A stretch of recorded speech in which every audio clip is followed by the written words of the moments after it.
Hello everyone, welcome back to not Doomlink's Life Hunts, but in fact Hunting with Purpose. When I last recorded Monster Hunter 1, I hadn't really clocked the fact that it was going to be for the Hunting with Purpose series. I don't think that really resulted in any sort of discrepancy in how I was referring to the part as I was recording it, but it's worth mentioning that there is a distinction to be drawn between those two things. So Hunting with Purpose obviously is going to, well, not obviously, that's why I'm having to explain it. It is actually specific questing with a purpose in mind, whereas Doomlink's Live Hunts is intended to be just random quests for fun. So there is more scope in this particular series for repetitive questing. That's the reason why I do have the separate series. I like to think that it's good for you to have a clear idea of what you can expect before you actually click on the video.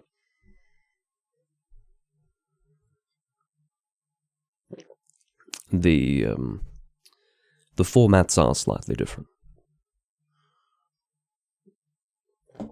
So if you like watching me build a character in a Monster Hunter game, Hunting with Purpose is the way to go.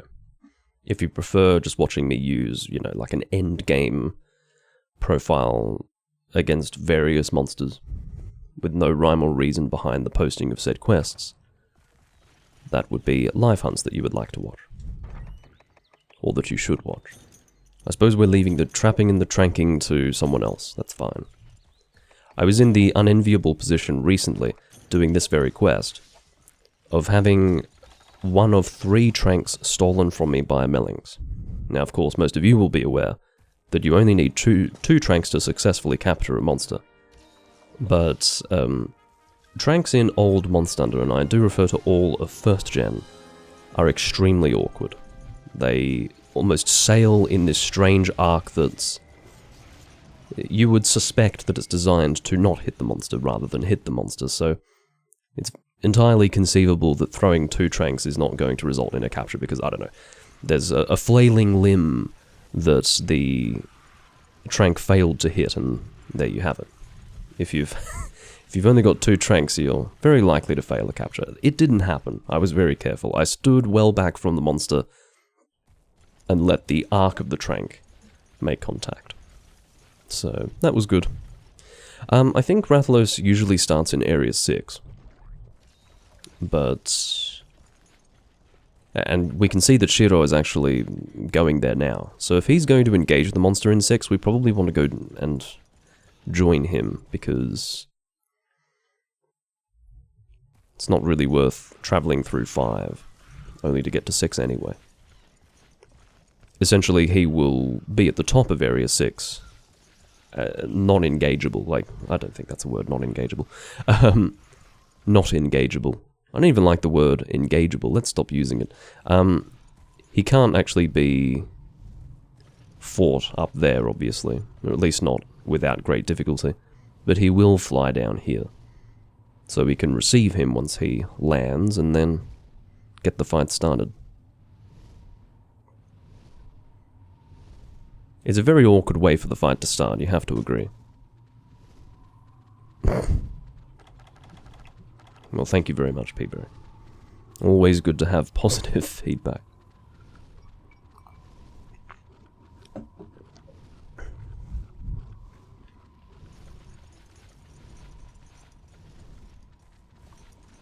It's like he's just edging his way down, like he's uncertain. So we did just have the paintball thrown before Chadrin is screaming the beast in the chat. A paintball was thrown before we were actually in combat with the monsters, so I think for some monsters that will actually cause them to leave immediately, but not all flying monsters. As evidenced by the fact that this monster did not leave immediately. I like how I refer to Rathalos as this monster, as if I'm not sure what it's called.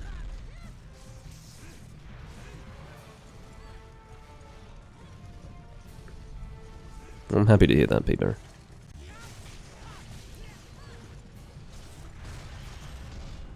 Could just sit back, relax, and watch some monster beatdowns. Or watch me get beaten down in this... Watch me get beaten down in this case. I'm having a non-English day. A day of poor English. Whoop! Getting some connectivity issues there. The quality of the connection leaves a lot to be desired, but you do come across that every now and again playing online in this game. I haven't really had proper disconnects. I've had monsters teleporting, but it usually manages to stay under control. Oh, we just wasted our paralysis, which is disheartening.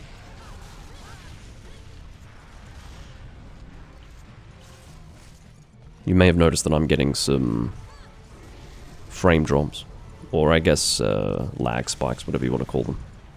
Lag spike is usually a term that is used to refer to connectivity, I do realise, but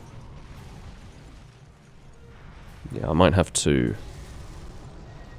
address that. It's alright. I might deal with that after this.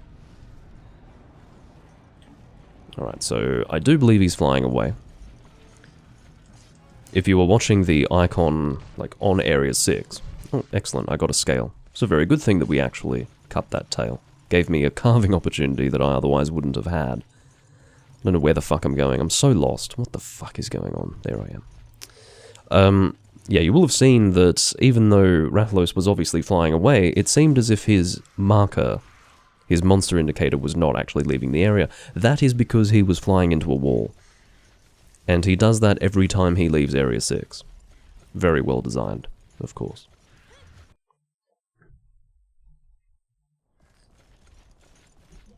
I'm going to close that and bring my stream up on my phone. As you can see, probably not a bad thing that I'm standing here doing this, because the monster is taking a long time to travel around the forest and hills. Again, that is specific to Monster Hunter 1 and Monster Hunter G. Rathalos does love to just fly around aimlessly. AJ is warning them to be careful. Specifically because we may run the risk of accidentally killing the monster. It won't be the end of the world for me, because I do at least have one scale. Which is more than I can say for the last time that I did this quest. I don't think I actually mentioned it in the VOD here.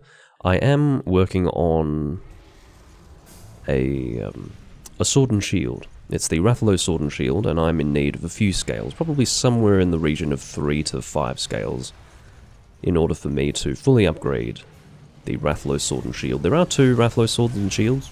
Most of you who play older Monster Hunter will be aware of that. You've got your traditional one that all Monster Hunters are aware of, that more fat one, and then you've got a much narrower, long blade. That one is high element, low raw damage, but I actually prefer to have the more balanced sword and shield, which has a little bit more raw damage, and then still a decent amount of elemental. I try to treat elemental damage as bonus damage to raw, so sort of like what's the word I'm looking for? An attendant benefit to the raw damage that the weapon will have, rather than trying to have the elemental damage be the primary damage dealing factor. So that's why I'm making the fatter blade in this case. And I do need scales for it. Excellent. Now we do need to be careful here, as AJ mentioned before. Obviously, a paralysis is going to prevent the monster from getting out of here. I don't even want to attack, to be honest. Oh, he's not limping yet. Okay.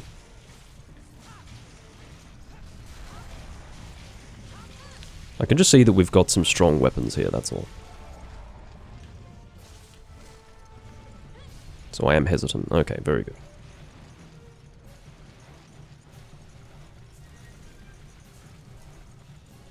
Titan Eater of Crayons. That's quite a name. But, welcome to the livestream.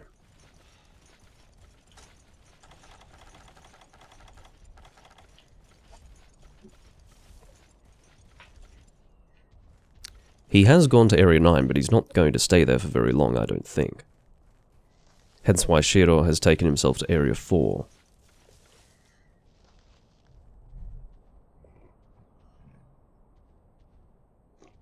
Now, I don't have a trap, but even if I did, I wouldn't want to be trapping the monster away from where the trank holder is located.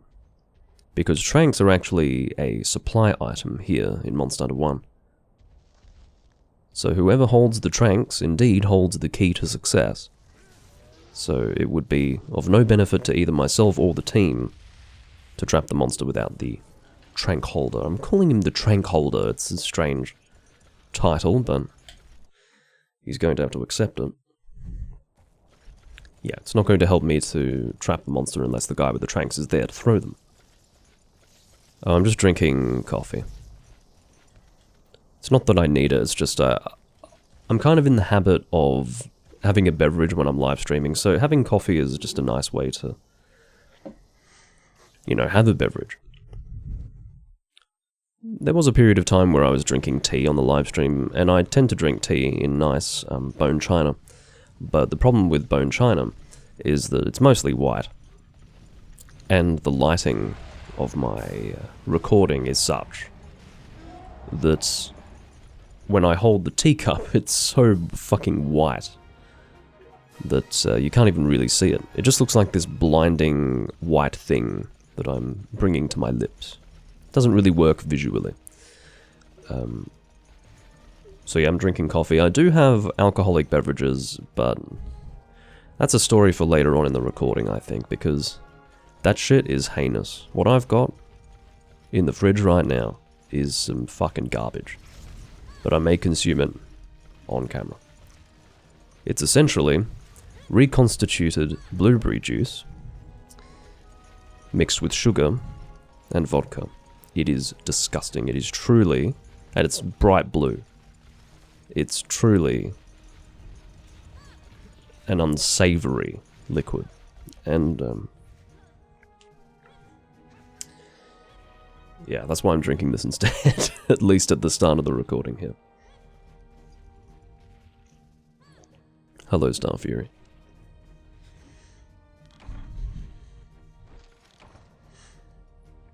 Let's see if we're lucky enough to get any scales in the capture rewards. I suspect that the chances are quite low for it. Oh, we may actually have all of the scales that we need. Those are some excellent rewards. Very, very good. Okay. Now, I do have a separate requirement for forging these weapons, and that is Zenny.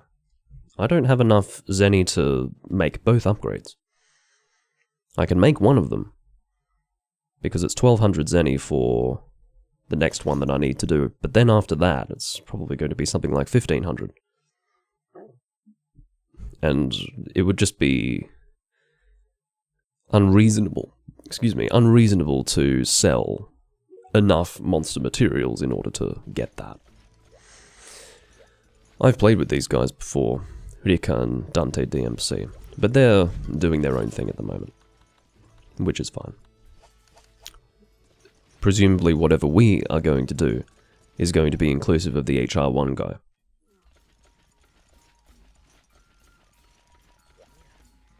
Alright, so what I will be doing is bringing all of my Rathalos stuff into my inventory. I'm going to put away anything that I don't need, such as that. That and that. So we're going to get my flame sacks. I have an abundance of Rathalos materials, especially considering that I've made the full armor set.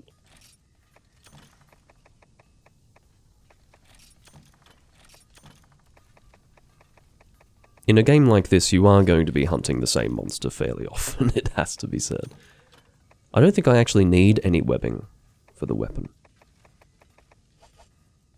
I think that's everything I needed. Oh, marrow? I think I need to get marrow. I don't need tails either. I don't think I need tails or webbing. Where's my marrow? There it is.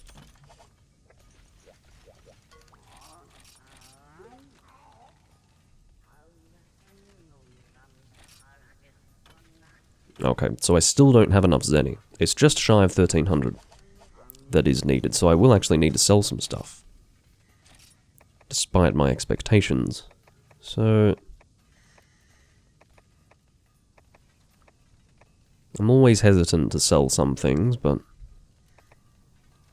See, now I thought that spikes would be considered rarer than shells, but apparently not, because it's only 300 zenny for a spike, and then 650 for a shell.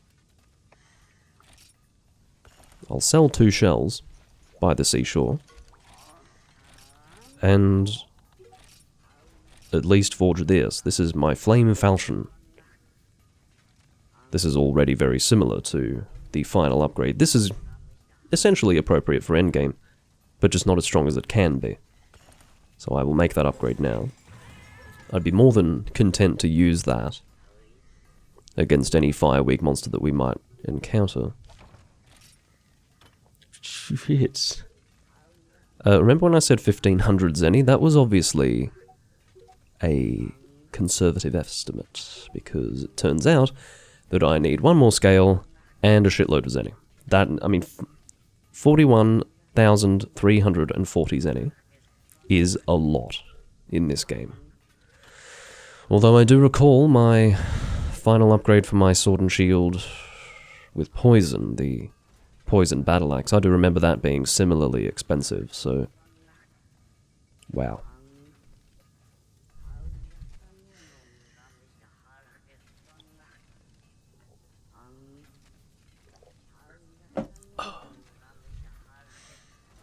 Yeah, there's a lot of things about Monster Hunter 1 that are quite unique.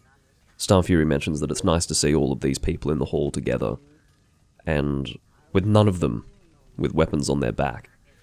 It is a unique sight. I suppose I don't mention it because I've already become used to it, but as I did actually touch upon in the previous video, a lot of people have never played this game online and never will play this game online. Doesn't mean, however, that they're unwilling to watch me play the game, so... Yeah, I think it's enjoyable to be able to share that with you all.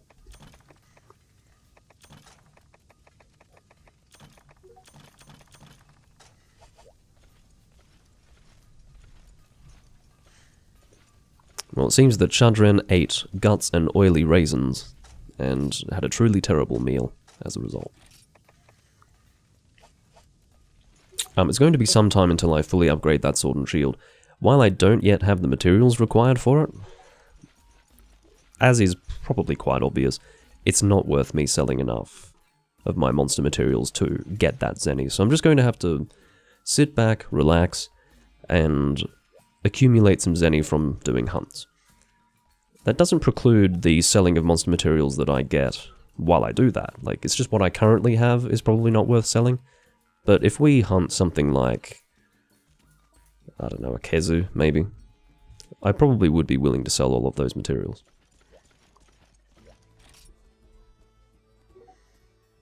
Well, that's one way to get full wind resistance. Anti-wind. It's a good name.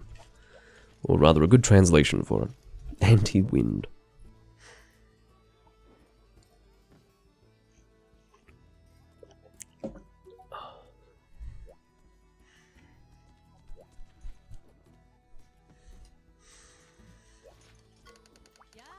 I don't know if we're going to be working towards anything for Shadren. He has actually ended up... Oh, that must have been his urgent quest. I see. Well, he's now HR2.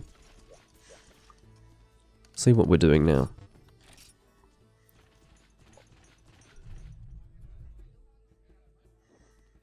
The fearsome Gravios. I will keep with this lance. It turns out that green sharpness in this game hits through Gravios like a knife through butter. Or cuts through, is usually the verb that one would deploy when referring to a knife through butter. Well, I guess pierce. See, pierce would still work, and it's certainly more appropriate for lance. Green sharpness in Monster Hunter 1 tends to pierce a Gravios like a knife through butter.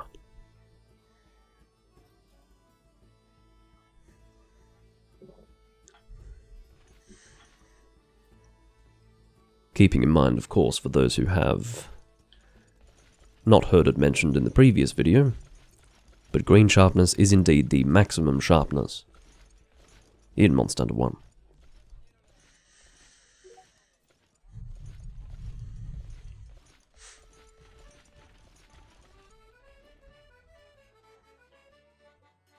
So I really only have two fully upgraded weapons in this game. That is the Poison Battle Axe, which is ideal because it has a wide application.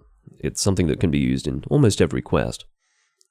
And I also have this lance that I'm using here. It is a water lance. Obviously, at some point soon I will have the fully upgraded Rathalos Sword and Shield. Not too difficult to make, especially if you've fought as many Rathalos as I have. This guy's stealing my first aid meds. I am at maximum paintballs. If you're wondering why I steal all of the fucking paintballs every time I'm playing online, it's not because I'm a kleptomaniac, it's because I have a phobia of not having paintballs. So I always make sure that I hoard them. But yeah, I can hold off for a while. I'm at 99. I think that's enough.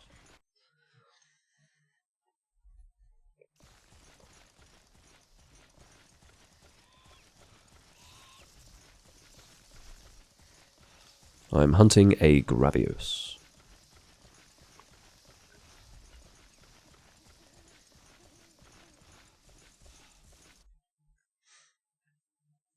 I think it will also be good for you to see what armor and weapons do exist in this game as well.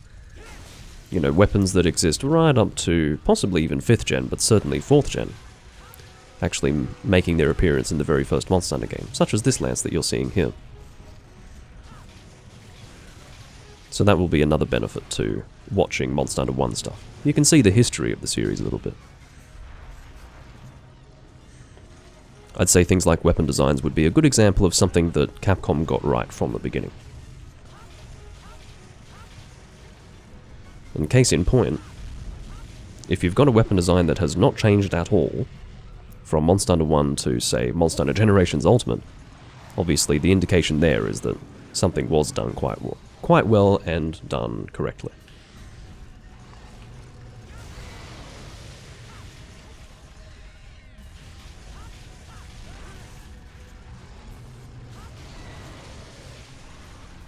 Got a knockdown there, I think. Oh, I did not. Just a flinch.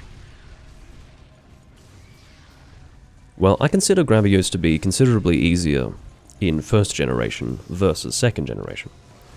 Because in 2nd generation they gave him that sweeping fire laser, which is much more unpleasant for gunners. What the fuck was he doing there? Did you see him just turn on the spot? Like he was on a turntable or something? That was quite funny.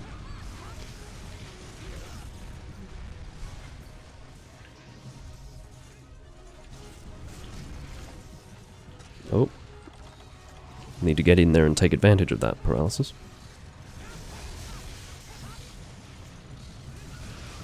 Oh, I'm bouncing on something. That was the back. It's an excellent example of the lance initially making contact with the soft part of the monster, but then, due to the nature of the weapon, actually piercing into a part of the monster that is armored. That's actually one of the main reasons why I tend to use ESP, or Mind's Eye, when using a lance.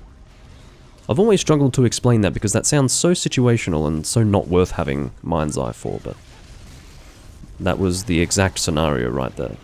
I tried to back hop there. You back hop much slower here.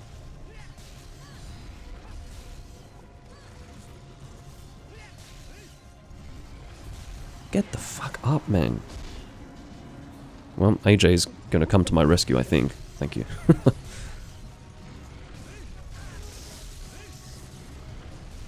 Oh.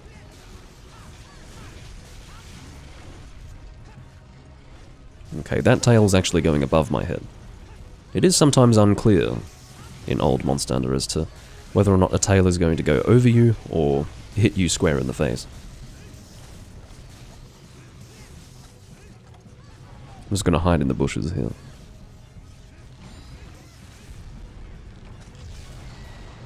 That's me pressing buttons that don't need to be pressed. I think if I press R2 that will bring it out. No. So if I do press R1 it will unsheath into a shielding motion. Which is good. There's another paralysis, courtesy of AJ's lance, which seems like a pretty good weapon to use.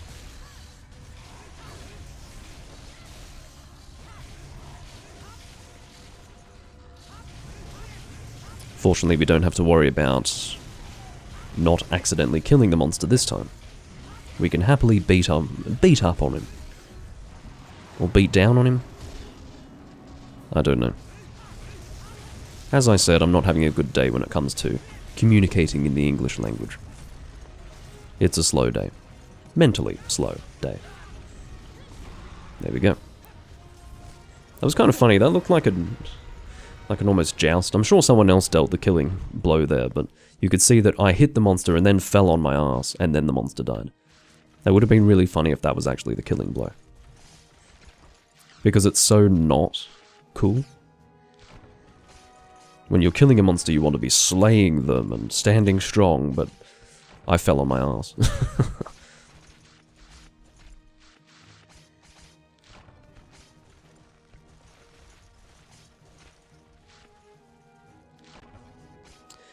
I don't know if I'll be able to get to Area 8 in order to mine, but... Oh, we do actually have a tail to carve. So I'm definitely not going to have time to mine. Indeed, the signalling of the presence of the tail there was very helpful for me. I had completely forgotten about it. Would it happen to require Vespoid materials, AJ? He's mentioning in the chat that making that lance was very painful.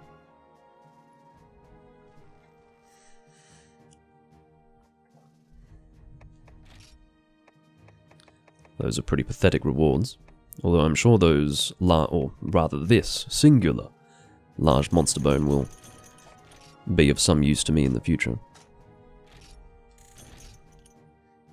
A pitiful amount of Zenny from clearing that quest. I hope it's very clear that if you do actually want to accumulate a decent amount of Zenny in this game, selling monster materials is essential. You're not going to get it from the quest rewards. You are money poor in first generation Monster Hunter. Oh, Hornator Blade Fins, 2% carve. Ugh. Surely there's an event quest that lets you get them more easily, perhaps as a quest reward? Because that sounds absolutely awful. May I ask if it's worth using that over Dark in this game? Because Dark is the Darkness Lance from Freedom Unite. That also exists in first gen. I presume that Dark exists here in Monster Hunter 1. Is it really worth using that lance over Dark? Oh, it's the unupgraded version of that lance. That's interesting. So they changed the design then. Okay. I had no idea that the design had been changed.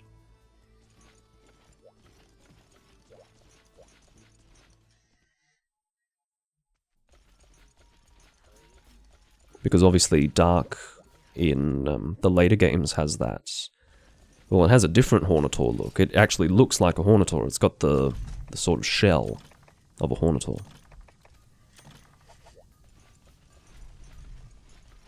I don't really agree, Yells. I like the lance design that AJ's got there. I don't think it's very attractive. It looks like a generic bone lance, to be honest.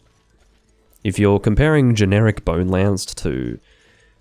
I added an additional consonant in that word, I don't know why. If you're comparing, you know, a standard bone lance to the Darkness Lance, I think I know what I would choose.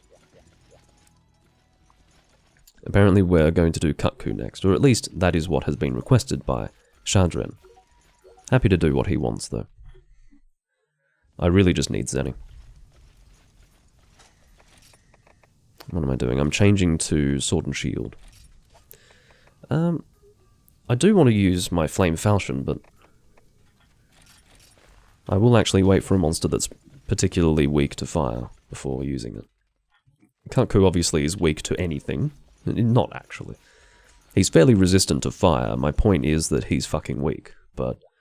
And I communicated that point rather poorly by saying he's weak to everything. But,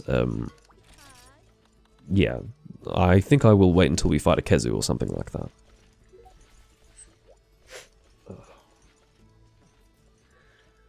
Okay, so he doesn't have the quest, so I can always look for it. Maybe 5 to 8. Not there. Oh, I've got it, yeah. I wasn't actually sure if it was going to be in the 1-star quest list or not. No, we've both posted it. I don't particularly care. Oh, AJ's dropped his. I've got a very itchy leg right now, it's pissing me off. Ugh. Always happy to keep you updated on the status of my leg, and whether or not it's itchy.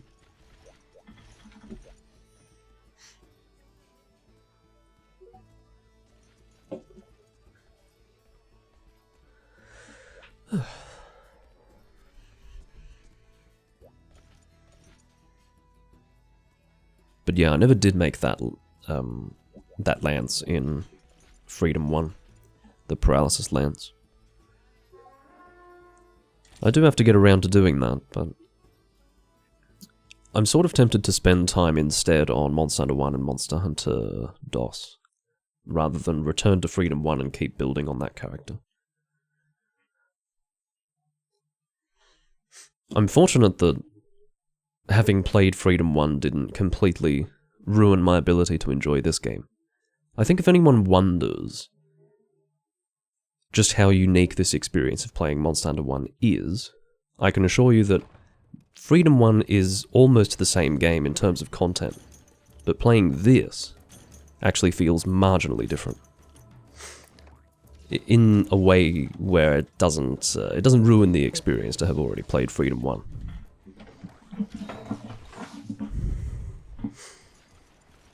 Although, the main reason why I don't have the desire to actually play DOS is because when you've played Freedom 1 and then Monster Hunter 1, fucking hell, like playing DOS, I don't have the drive to do it, personally, but it is becoming a little bit too repetitious at that point.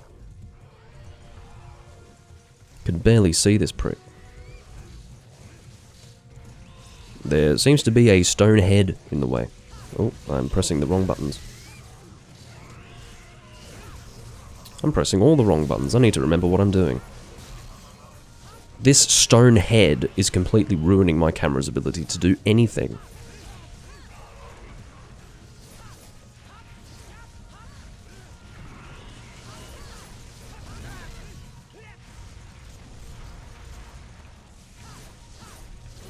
Oh, thank you for that. The Lance Special. Well, I've definitely been put in the corner. And no one can claim otherwise. Poison is a little bit excessive against this monster. That's alright. Poison and paralysis. At that.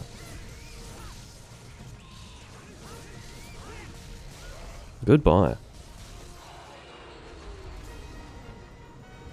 I suspect that this HR2 person feels rather fortunate. But it is what it is. There's no point, what's the word? Handicapping ourselves to fight a Kut-Ku. Almost doesn't matter what we bring. It's not going to make a Kut-Ku confrontation feel substantial. It's going to be quick no matter what.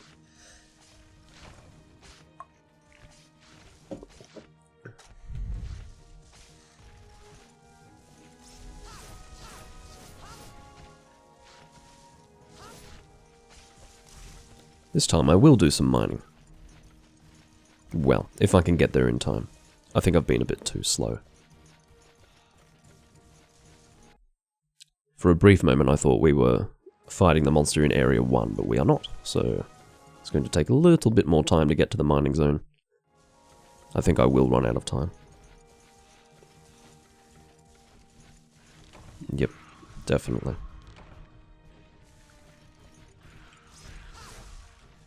Get over here.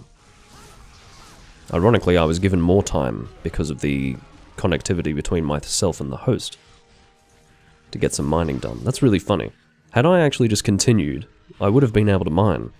At least I think so. I might have been able to get 1 or 2 things due to that delay. Excellent rewards. Just excellent. Remarkable.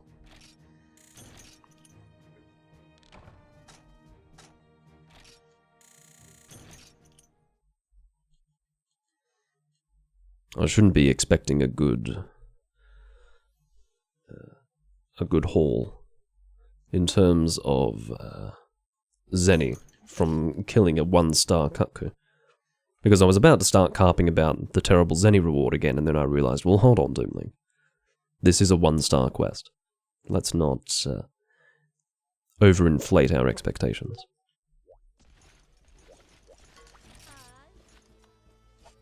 I might just sell that. Yeah. Get some Zenny.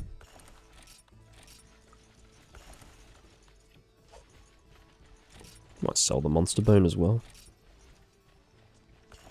It's not much. But I've got a good amount.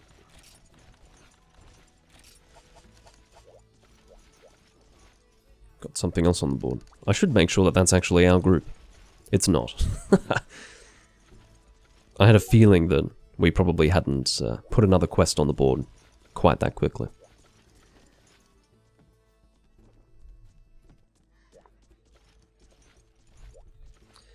About that, Yells.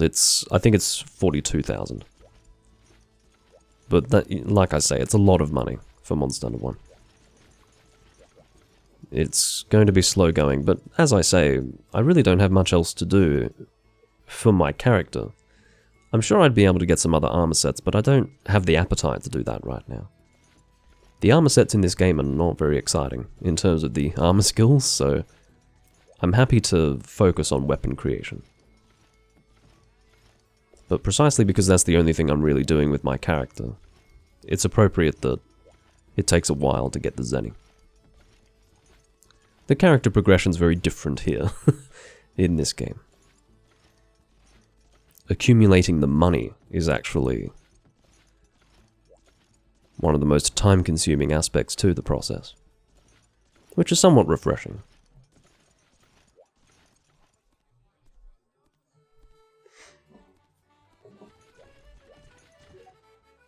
Nagakuka, there's actually about 12 to 15 people playing online at the moment in Monster Hunter 1. So you're surprised that I managed to find not 2 other people, but in fact 3, because you will notice that I departed with 4 people in that quest, including myself. It's not that much of a surprise.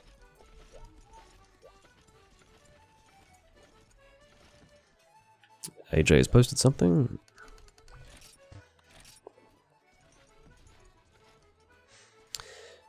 The next weapon that AJ wants to forge costs him 90,000 Zenny, which is disgusting. I might actually keep with this sword and shield. I've used enough of that lance. Obviously, I am cognizant of the fact that keeping the same armor set and also using a very small pool of weapons does make this a little bit repetitive to watch. Maybe not very, I do genuinely mean a little bit repetitive. So I am trying to address that. I'm trying to increase the number of weapons that I have. It's just going to take a bit of time.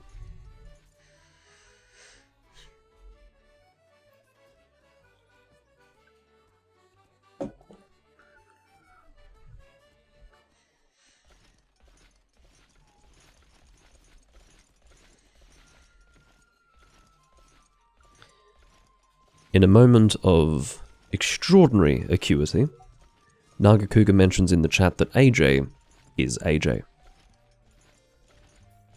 And we thank him for his contribution.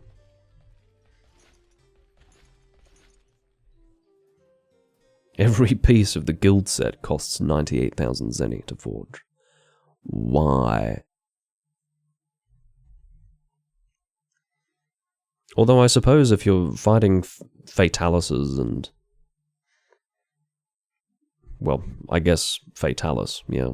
I don't even think Crimson's in this game. I think Crimson doesn't appear until G, Mod Standard G. So, although I could be wrong, this is possible. But if you're fighting Fatalis, I'm sure you can accumulate Zenny much faster that way, but... I don't know.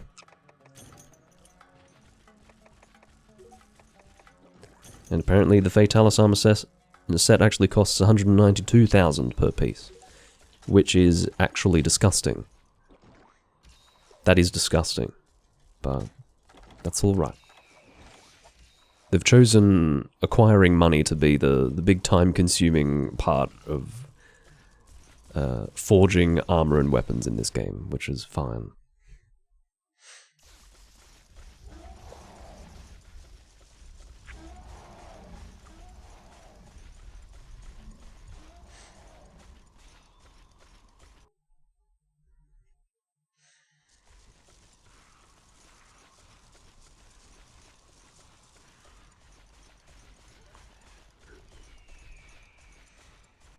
Starfury is having to let Nagakuka know in the chat that ice cream actually does melt.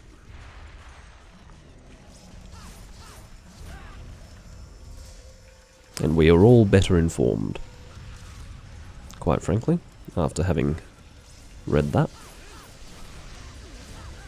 I just hope that when the monster is teleporting this way, that my hits are actually registering with the monster that we're all fighting. Because that is a problem in most Monster Hunter games.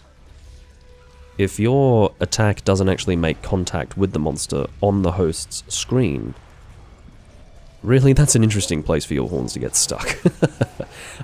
Yeah, as I was saying, if your hit doesn't actually register on the host's screen, your damage won't be applied. So when I see this monster teleporting around like this, that is the first thing that comes to my mind.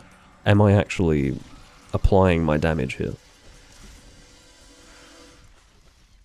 I think Diablos has become slightly embarrassed that he got his horn stuck in that particular place, so he's gone and left the area now.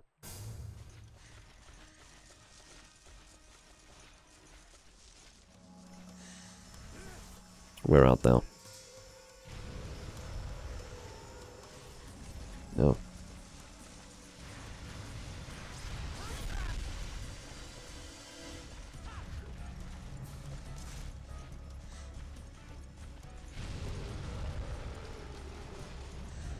Have to be aware of that tail. Whoa. As you can see, the tail moves rather differently here. More annoyingly, actually. Definitely goes out of his way to swing it in all fucking directions.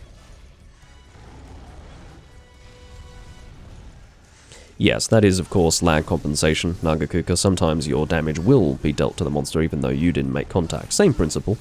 That's why I always say that. I say, like, if I narrowly miss a monster, I say, well, we can always hope for the lag compensation to have dealt the damage.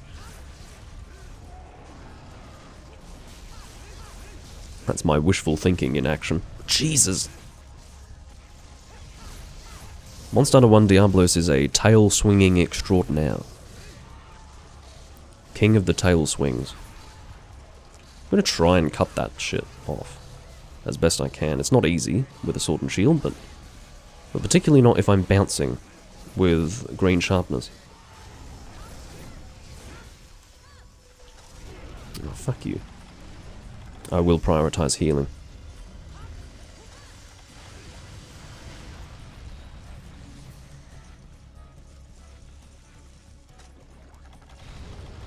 I'm just going to step back for a little while and work on my weapon.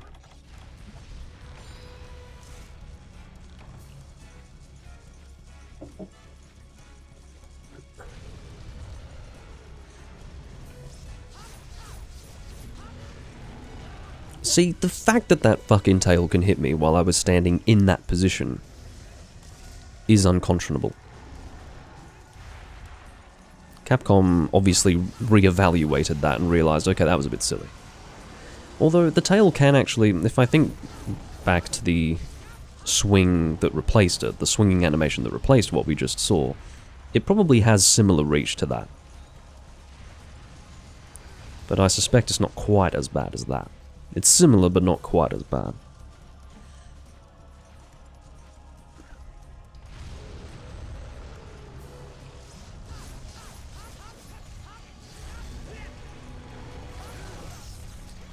Diabolus is very armored.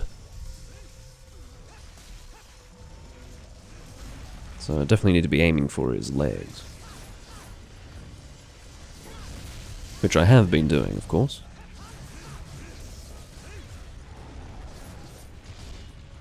Ooh, okay. I think we did actually get the tail, didn't we? Yes, we did. Fucking hell. I was spending so much time trying to check to see that the tail had fallen off. Fallen. You know, like it's a lizard. No. That the tail had been cut off, had been severed. If I get hit by that Iron Greatsword motherfucker one more time, I'm going to completely lose my shit. I don't mind being hit if it's an actual damaging attack, but... You know, Shadren is basically flogging this monster with a warm lettuce leaf at this point.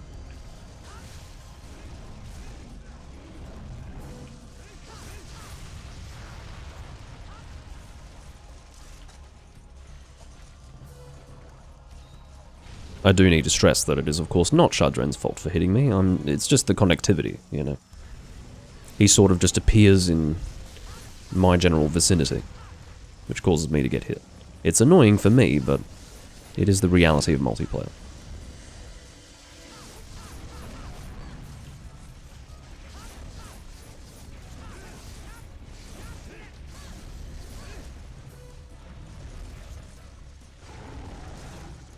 My old words of wisdom, which I will apply to this quest as well, is that any Diablos hunt where both horns are not broken should be considered a waste of a Diablos hunt.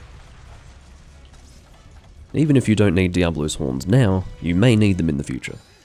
So save yourself the trouble. Break the horns, even if you don't need them right now. And in fact, do it for the sake of the team as well. You know, someone else on your team may benefit from them in the future as well. Why are you so armored? Stop that. His wings and his chest, it looks like. And presumably his backplate.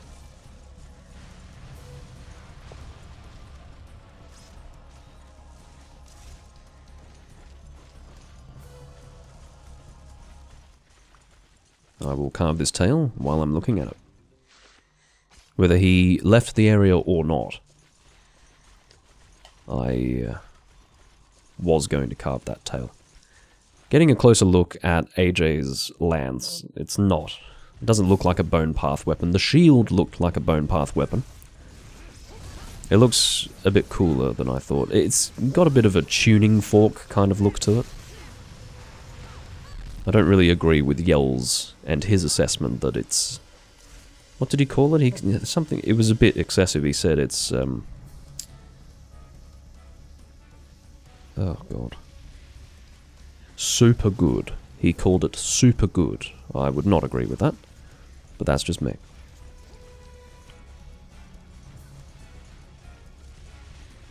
I'm basically standing on top of the monster, and I was consequently hit. Because of my poor positioning.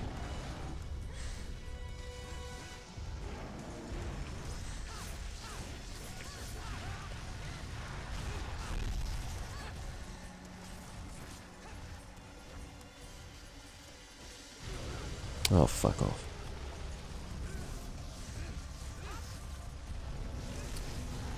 Nagakuka reacting to how I pronounce Yells is almost ridiculous. Because he's been watching my live streams for years, and I've been referring to him in this way for years. Because I can tell you, gels is not a... like, those words are not going to come out of my mouth, except for that very moment, just to demonstrate how unpleasant it is, so... You know, the pronunciation is really because I feel like it has to be that way. It's the only thing that makes sense.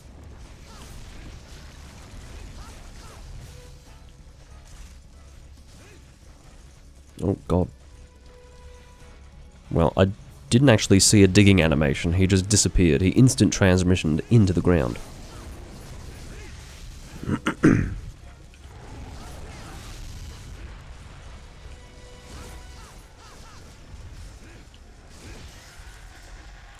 I almost got hit out of my shielding there.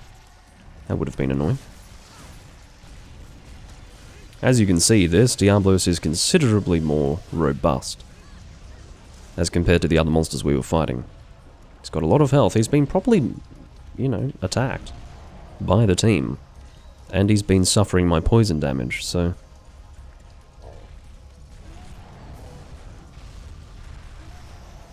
Yeah, wind pressure is very annoying in this game.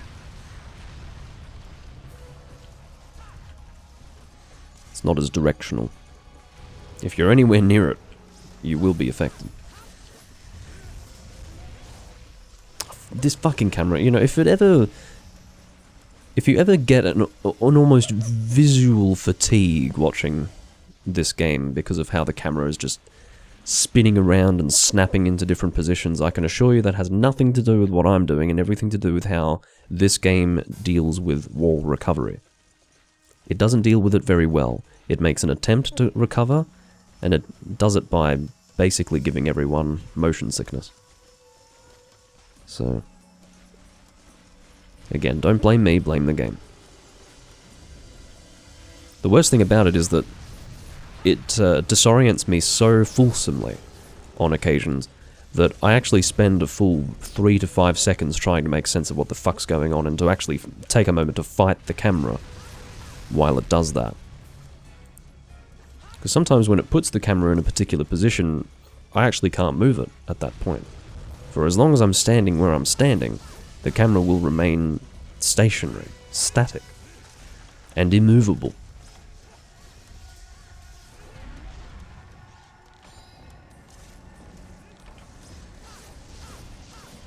Attacking you in the anus. Hope you don't mind. But yeah, 3 of us are using endgame weapons here. And this monster is taking a proper beating.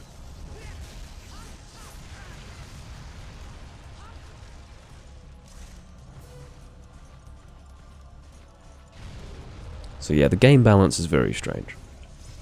But Diablos is considered like a top tier monster in this game.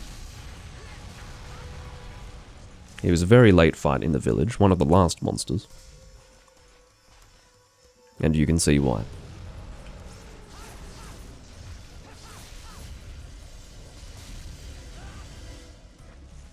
Fucking hell. Try to get on top of my health a little bit.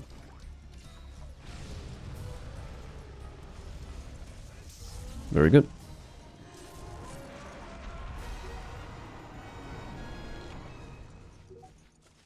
Trying to maneuver myself over to the monster during the cutscene.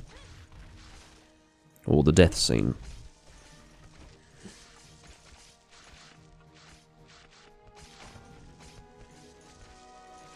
I won't sell my Diablos materials, I think they're too valuable to liquidate.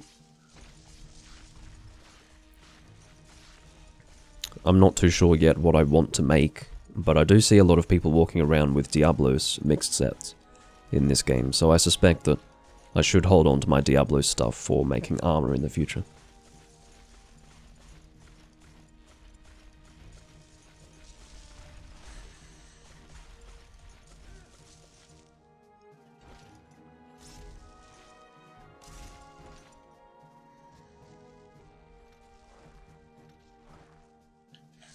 Once again, I really should have gone mining during this time, but I do tend to forget to do that.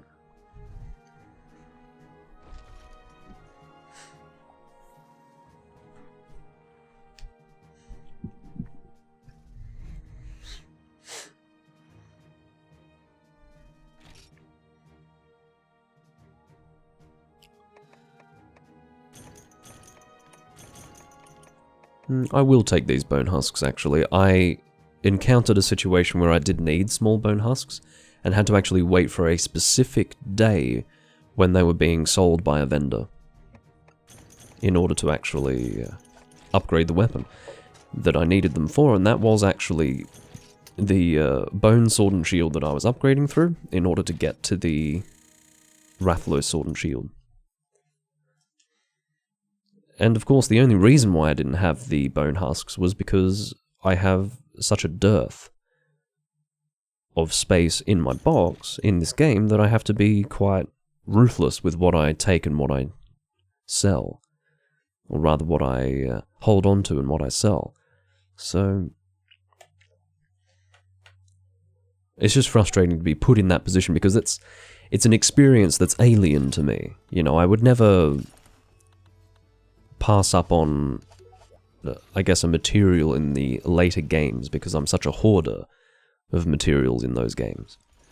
I take everything because you never know what you'll need. So it's very frustrating to be in a position in this game, or to have been in a position in this game, where I was getting a lot of those things but didn't take them. And then I was in a situation where I needed them. It was, yeah, like I say, not something that I'm used to. But just to familiarize all of you with the situation, this is all the space I have. I have several monsters that I've not fought yet in this game, and look at my box. It's almost full, so yeah, it's a real nightmare to store things in this game, so that is why I have to be ruthless, as I say.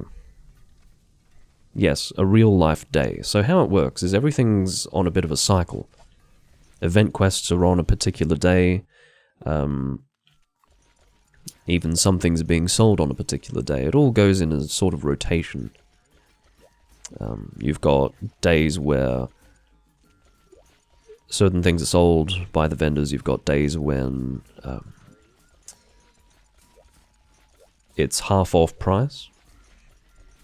And yeah, you have to wait for that particular day. Most people call it Claw Day to get Wyvern Claws. Or to purchase them, I mean. But in addition to that, you can get small bone husks as well, once they're being sold.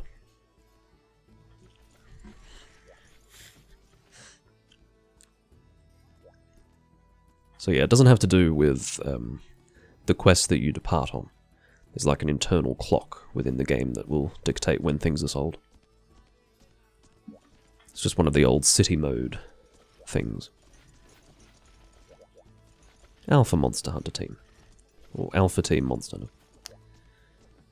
I might have to go and get my disgusting beverages that I mentioned before. I will do that now. What the fuck was that? I thought my emulator was crashing. It just paused for a moment. Well, actually, if AJ is here and posting something, I might join up on the quest and then get my disgusting beverages. So that way I don't have to waylay the team. What have we got? Oh yeah, I do have a gun as well, don't I? I forgot about that. And I've now been prompted to bring my gun, because it's a Plesioth. I don't have to, but it's obviously a good choice of weapon. Ah, I will not actually bring that. I will bring my fire sword and shield. This will be the first time that I will be using it. I'm getting to the point where I need to sort my box. I will do it eventually. There will come a time where it is done, and I'm admitting to you verbally and explicitly that I do need to do it. So it will happen at some point. The disgusting beverages will be revealed to you in due time. Once we have departed on this quest.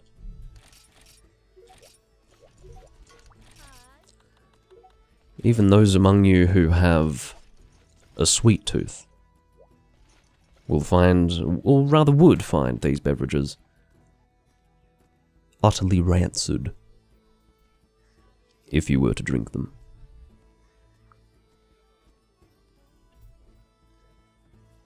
I shall patiently wait for Shadren to ready up, and I presume that we will start at the camp, so I should be safe. I will be back momentarily with my lovely beverages.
I'm back.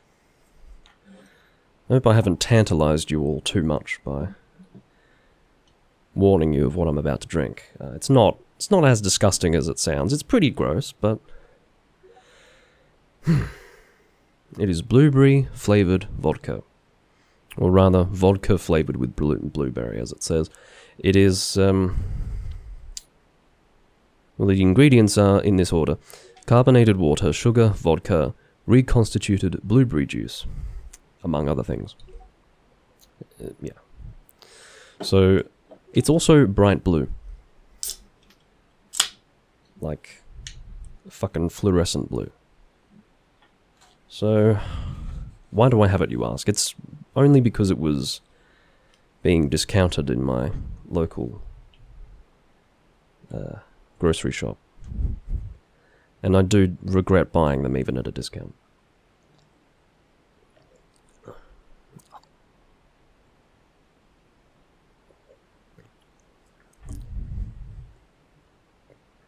Not good. Earlier on in this live stream I did mention some weapons had not been redesigned from Monster Hunter 1 to Generations Ultimate. As you can see, that is not the case for this weapon. This weapon certainly went through a redesign. It looks like muck. And it's so thin. Look at the thinness of it. It's paper thin. I will happily concede that the sword Corona, which is the long thin version, like the narrow version, shouldn't be saying thin after describing this thing as thin, the narrower long sword looks much better than this. But again, the stats of this sword and shield, for me, are better. I prefer this. Looks like Chandren was killed. I'm just hoping that I'll be able to get in there and hit this monster with this ugly weapon before it's time to capture it. I've been delayed by my fucking blueberry juice. Plus vodka.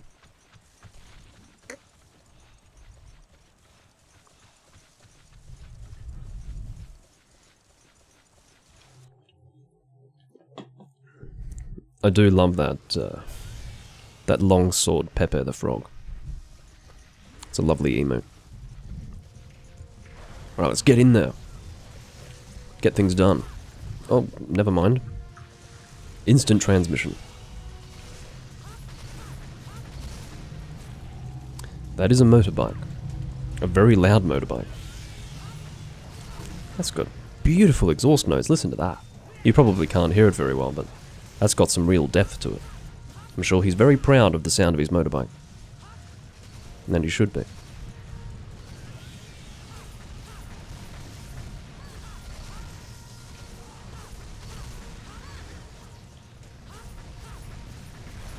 Now we do have to be careful, because now that I'm part of the fight, my ugly paper blade, my paper mache sword, is going to bring us closer to a capturable Plesioth. Or perhaps not. I mean, the way it stands, I may not actually be dealing any damage to this fucking thing, because it doesn't just reposition at certain points, it almost ends up on the other side of the map. Or the other side of the area. When it repositions. See that? Like, how is it possible that I'm dealing damage to this monster if it's moving that much? There's almost no way. My sharpness does leave a lot to be desired. For a sword and shield, it's not much. Got to sleep. Going for the capture now. Yeah. So it looks like AJ threw some tranks. And I will contribute to our next capture. Or perhaps he was shooting trank shots. I think trank bombs were thrown and then trank shots were deployed. Anyway. That was some swift moderation, P-Berry, thank you.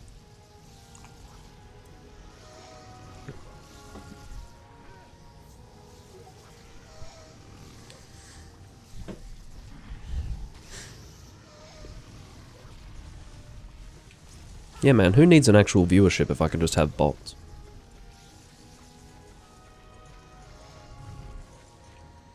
Yeah, I just want to draw your attention to this fucking sword, if I haven't done so sufficiently up until this point. One thing that is interesting about it is that it looks like Swiss cheese. I don't know if that's cool or if that's really stupid. I'm a bit on the fence about that. But can you see, it's got holes in it. You can see through the fucking thing. Is that cool? Can we have a vote on that? Do you think that's cool? Or do you think that just makes the sword look really stupid? I really don't know. If you've got, I think it's called tryptophobia, is that what it's called? It might make you a bit uneasy. I believe I've got that word correct. Let me just double check that. I think it's tryptophobia. Where you've got, if you see something, I don't even want to, I actually have it, you see, so I don't really want to see it. It's trypophobia. Trypophobia. There's no T in there, or an additional T. It's trypophobia.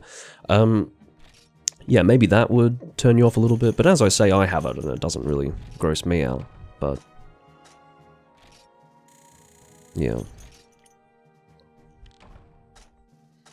Yeah, it doesn't have a glow, does it? I suppose that was a bit too advanced for a Monster Hunter 1 weapon. So it doesn't have the glow. The shape is a little bit different, and it's obviously much thinner. The choice to make it a thicker blade was a very good design choice. And it's got fucking holes in it. I don't know.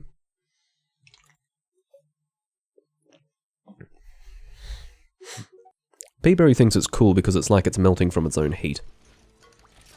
I don't know if that stands up to scrutiny. But because I feel like the blade is in fact lava itself. It looks like lava. So as for it melting, as for lava melting from its own heat, that you can see why that doesn't really work in my head. But, yeah, I think it's meant to look like lava anyway. Maybe it's meant to look like it, but it is in fact not lava. I don't know, but it's... yeah, it's an ugly fucking weapon. It has to be said. Looks like Shiro is going.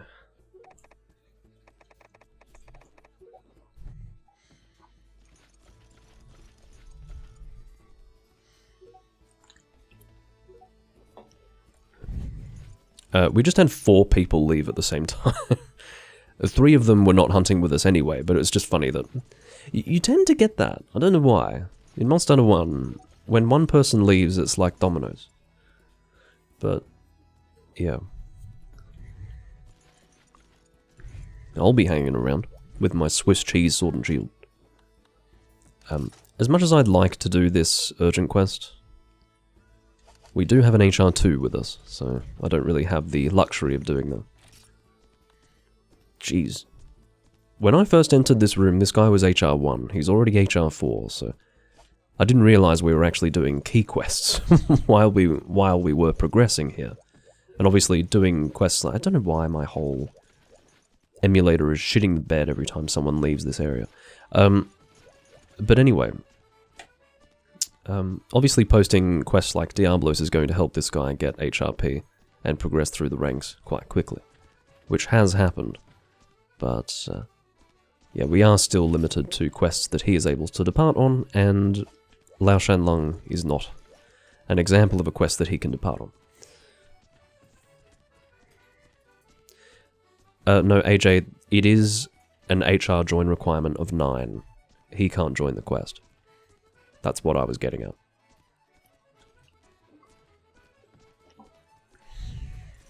Yeah, of course, I wouldn't be concerned about his ability to survive in the hunt. It's pretty easy to survive in a Lao Shan Lung quest. And he has experience from Freedom Unite, so he would know how to stay alive, but he, unfortunately, cannot join the quest. I'm quite eager to do it because I want to get the materials. I wouldn't mind making the greatsword. Although I don't know if I want to make the greatsword. I'd probably wait until I can forge the... No, sorry. There is the... You got 2 Lao Shan Lung greatswords. You got the one that has the longsword weapon design, and then you've got the one that has the greatsword weapon design. I want to make the longsword one. That obviously functions as a greatsword. It's very hard to make in the later games though, so I suspect that it'll need possibly 2 gems here as well. Not looking forward to that. Or ruby, as I'm sure they refer to it as. It felt like quite an achievement to have successfully forged it in Monster Hunter Freedom 1. And as I achieved that at the time, I realized, fuck, I'm going to have to do this in the PS2 version as well. Well, that'll be my little adventure for when I play Monster Hunter G. I don't know how many people play G. It takes quite a bit of time to get to HR20 in this game, and I'm certainly not going to carry on into G until I reach 20. And I may actually hold off on immediately transferring the file. But just so that I can build the character even further. I do look forward to playing G, but as I say, I really don't know if it's something that a lot of people play or not. What shall we hunt next? It is going to be Rathian. Actually, I don't think Rathian's particularly weak to water, so I'll bring this. Alright, I'm going to rearrange this a little bit. This is getting stupid. I'll at least put my weapons here first. I'm going to put my battle stuff down here. There is a temptation to actually sell it, because I don't have a need for it anymore. I'm just going to get it out of the way. Alright. I'll be anal. Now, Hero's Blade can fuck off. I'm not in need of it to be towards the top. It probably deals decent damage in this game, but... Nah. Whoops. Alright, that'll do.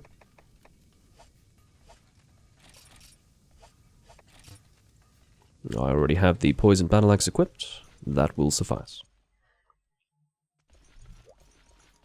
I don't know what it's called, Nagakuka. Honestly, that doesn't ring a bell. So...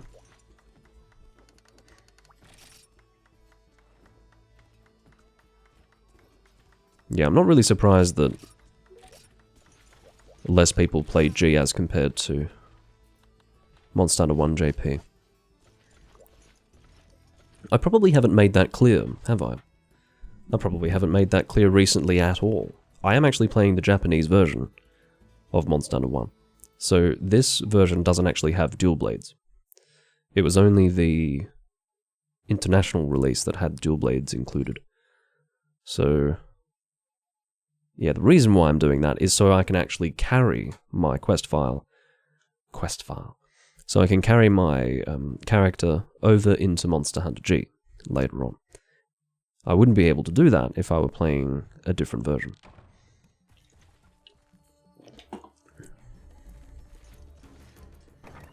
So yeah, this is all fan translated. And as I recall, the fan translation in this version of Monster Hunter is considerably better than the one in Monster Hunter G. Again, I could be remembering this incorrectly, but the fan translation in Monster Hunter G, in terms of the...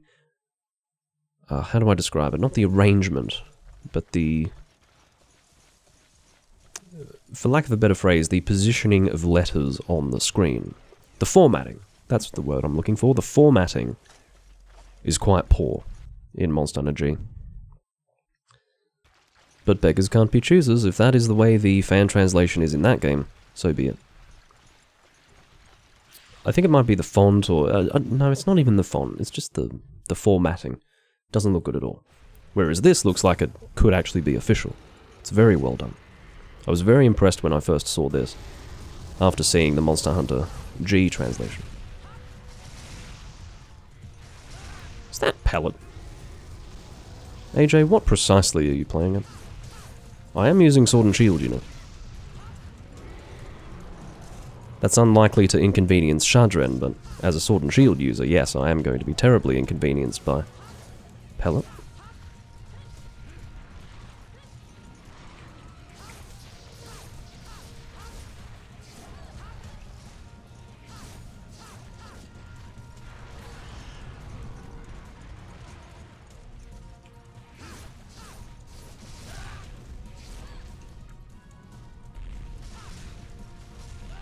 Oh god.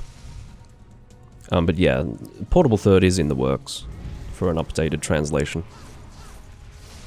I'm not going to say sorely needed, actually. I was about to say so. But then I thought... I was more thinking of the original version of the translation, but the Portable Third translation was updated right through to, I think, 2013, even. Using some official translation choices from Monster Hunter... whatever it was called. 3 Ultimate, there you go. I knew it would come out sometime.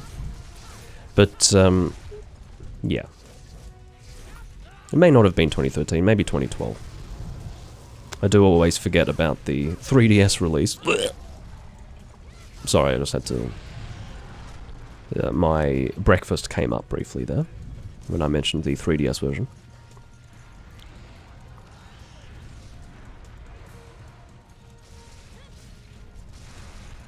Just waiting for you to turn around. It was a little bit dangerous for me to jump in there like that.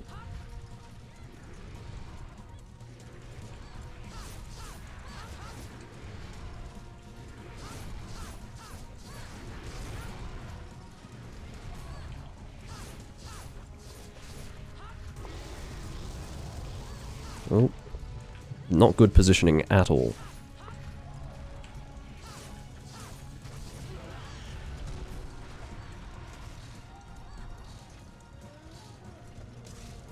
Oh, Jesus. I haven't encountered that, P-Berry. Where you're in mid-dialogue and it switches from English to Japanese. Some dialogue hasn't been translated at all, but that's usually the less important stuff.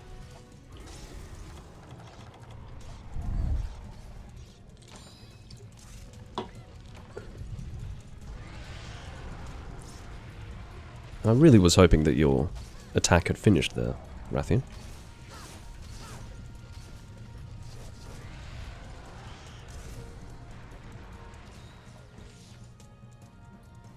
Oh.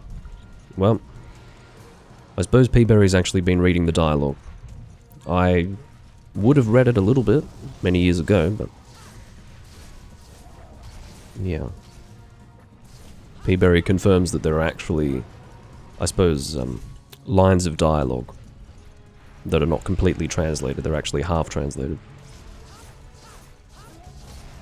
Or I guess conversations would be a better way to refer to them.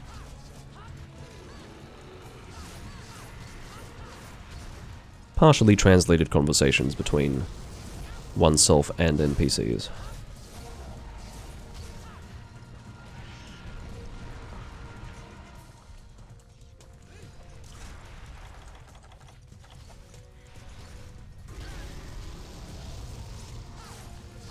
Just want to get that head opportunity, despite having limited health.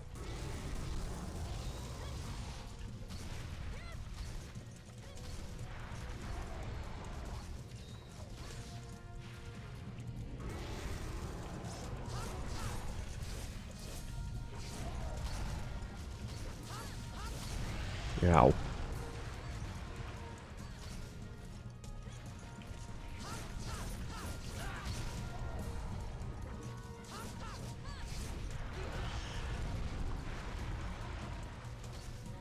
I'm not performing very well against this monster.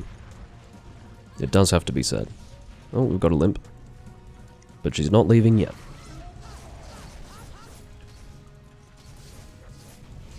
Damn it. I'd love for the poison to kill her in midair. That would be great.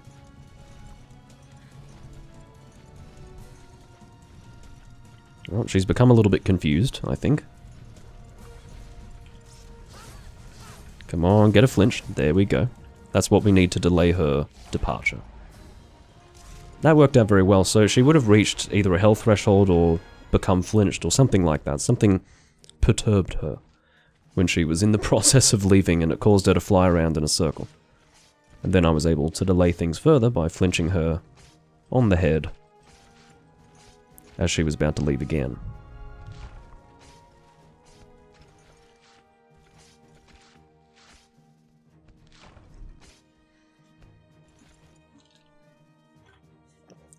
Boy. Not good at all. Oh, let's not forget to mine. I was just checking to make sure the tail hadn't been cut. And then I realized that if the tail would have been cut, it would have been me doing it. And I was not aiming for the tail, so... You get away from me. That is one thing I haven't been doing enough of in this game, and that is mining. It's not for lack of trying.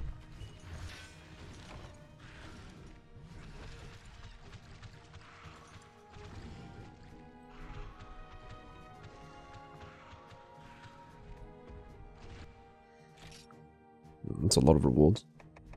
I may as well take them all. If I have excess claws, I can always sell them. I'm just not going to turn my nose up at them at this time. I'm getting ever closer to HR 13. Obviously, I do still need to do Lao Shan Long. But it's good to work on the HRP in the meantime.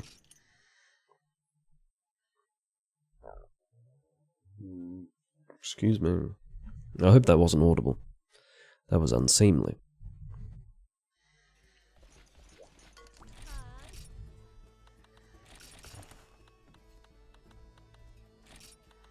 I'll keep with 10 whetstones.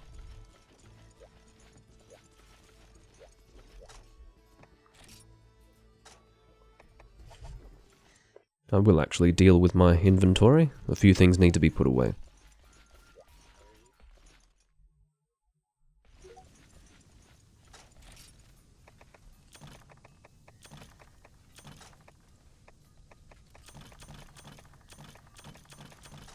Okay.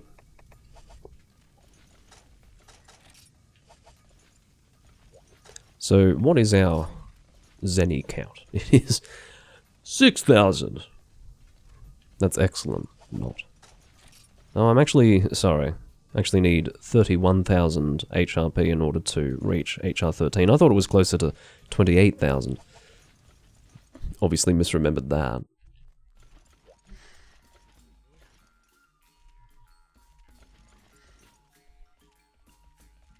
Well, that's an interesting... little nugget of knowledge, AJ. He says, if you hit the upper limit without doing your urgent, you will always have a number ending in 9 and 4 instead of 5 and 0. It's interesting.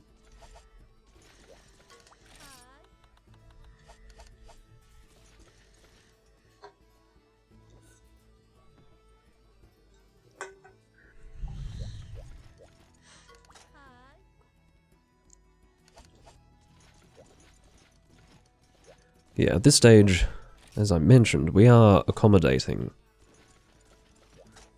our lower hunter rank person that's playing with us, our comrade, our colleague.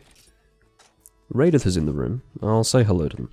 I don't think Raideth was here before, or at least I didn't see them.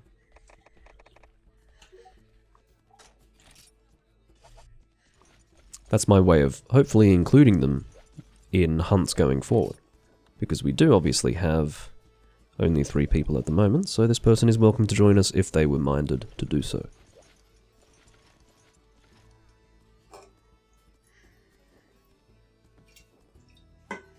Well, that sounds right. Agito? I think that is the greatsword. But yeah, you're right. There it is.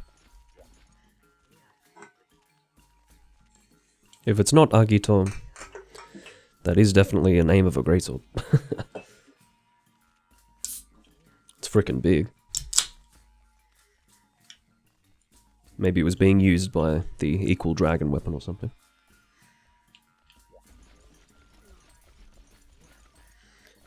What's written on it? No, I don't know.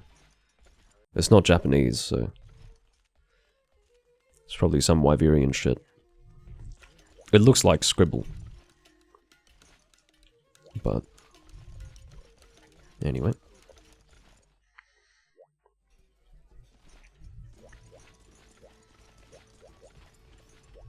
What have we got on the board?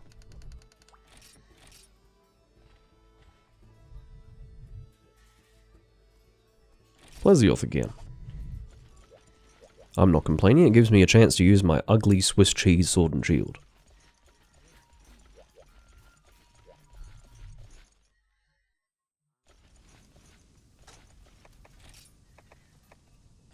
Flame Falchion. Ugly as it is, I am still eager to fully upgrade it.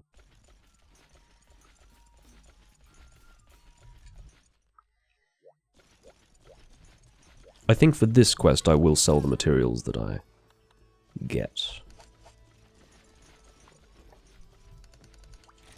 What else from Plesioth would I make? Probably the Greatsword. Plesioth Wave Blade, if that's what it's called in this game. Might have a different name. But yeah, the Plesioth Greatsword is another weapon that I would make, I think. Don't think there are any other water greatswords that I'd want. There probably aren't any other options. It's incredible how few options you have for weapons in Monster Hunter 1.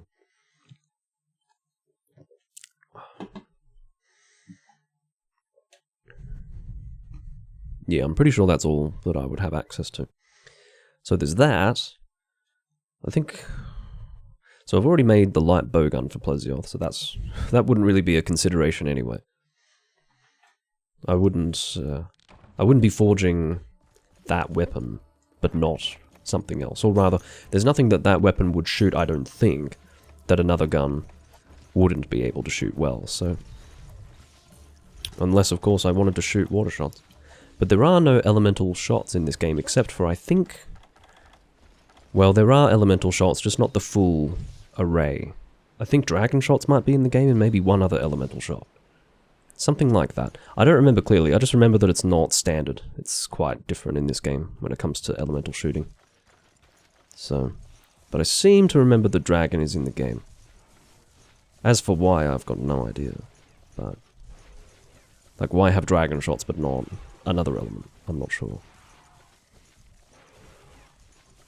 I think it's instead like a fancy feature for some bowguns to have elemental shots, rather than a standard.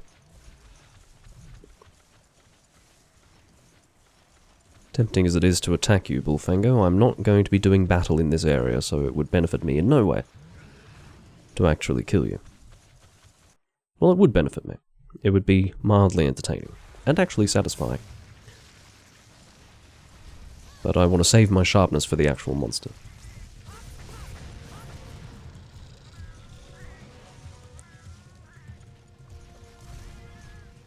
Don't go in the water. Why are you already going in there? Stop it. That is the correct maneuver. Straight back on land, please. For our convenience.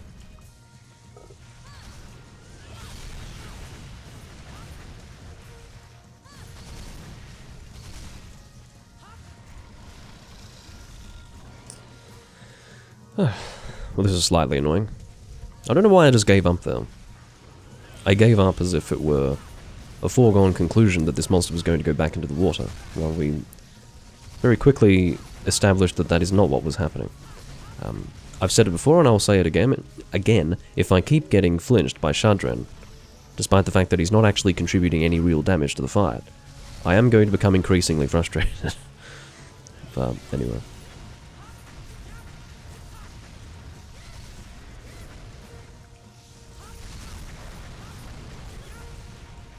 I just would have liked for him to have worked towards a better weapon in the offline before coming online with it, that's all. Before coming online with his character, that is.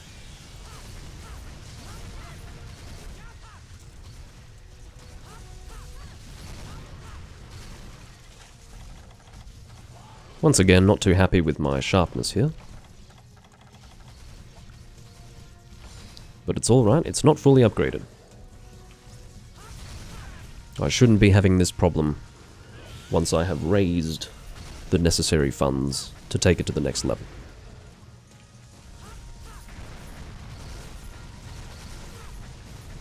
I may actually request Shadren to sit a quest out so that we can actually do the Lao Shan Lung. Because we do have Raideth with us now. And it's really only Shadren's presence that's preventing us from doing it, so...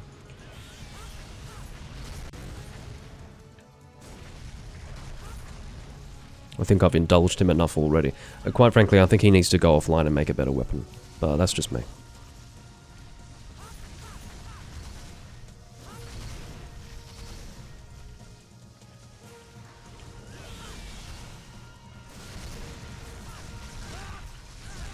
Oh god. Looks like Raideth is now shooting pellet shots, which is excellent.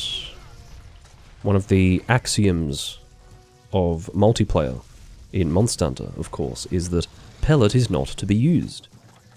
But I suppose that eludes Monster Hunter 1 players.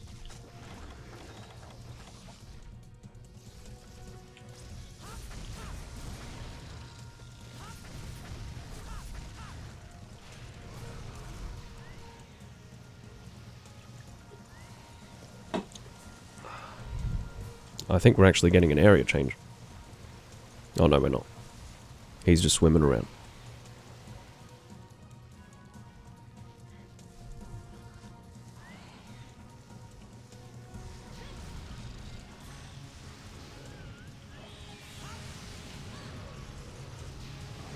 I don't know if that was a flinch or... Well, I think it was a flinch because I didn't hear the sound of a sonic bomb or anything like that.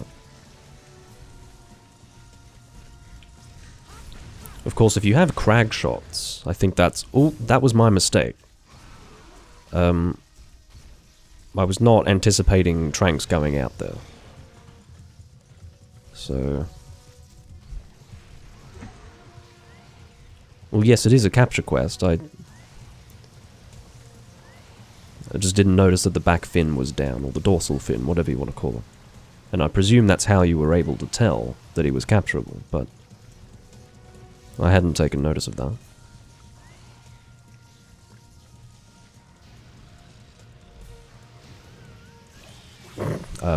Yells suggests behind fin.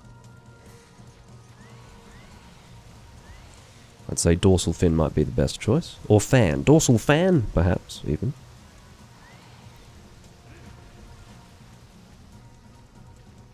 What is that bowgun? Looks like it's got a wasp's abdomen for a stock.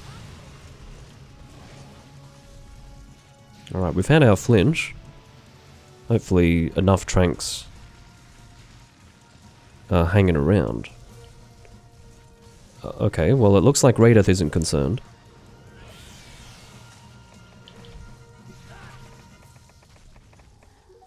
Okay, looks like they've been thrown. Bloody hell.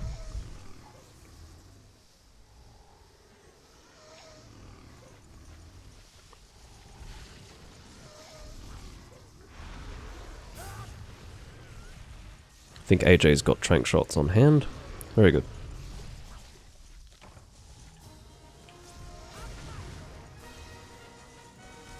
There was something that I was going to mention, but I've since completely forgotten. After all that drama. Why did you keep shooting? What I would say is that maybe Raideth doesn't speak English. I can only give him the benefit of the doubt and assume that he wasn't really keeping up with what was going on.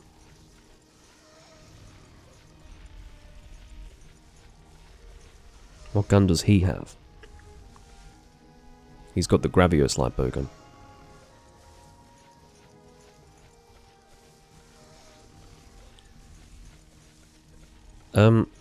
To be honest, Yells, I'm not too sure. I think tranks are a supply item, but I think you can make trank shots. I think they can actually be combined for. Although I could be wrong.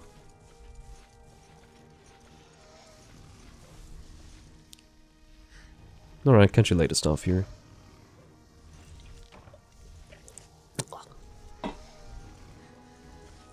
Probably looks like I'm drinking like a soft drink or something. It's not, it's vodka crap. Blech. The sort of thing a 16-year-old girl would drink. Actually, I don't even think 16-year-old girls would be interested in this.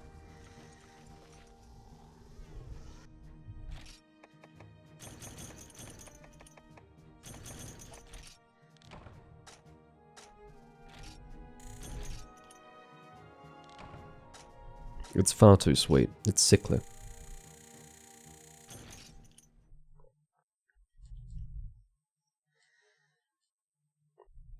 AJ confirms that anything relating to tranks is indeed exclusively supply.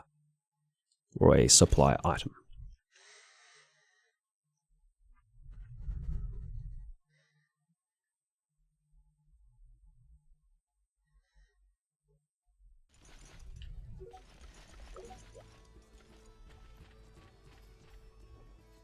I'll be about 10 seconds. Just need to do something.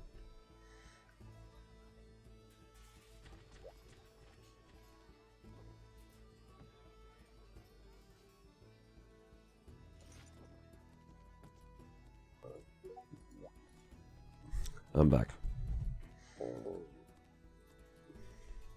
The combination of this is posing a challenge to a commentator such as myself. And I don't think I really need to fill in the blanks there.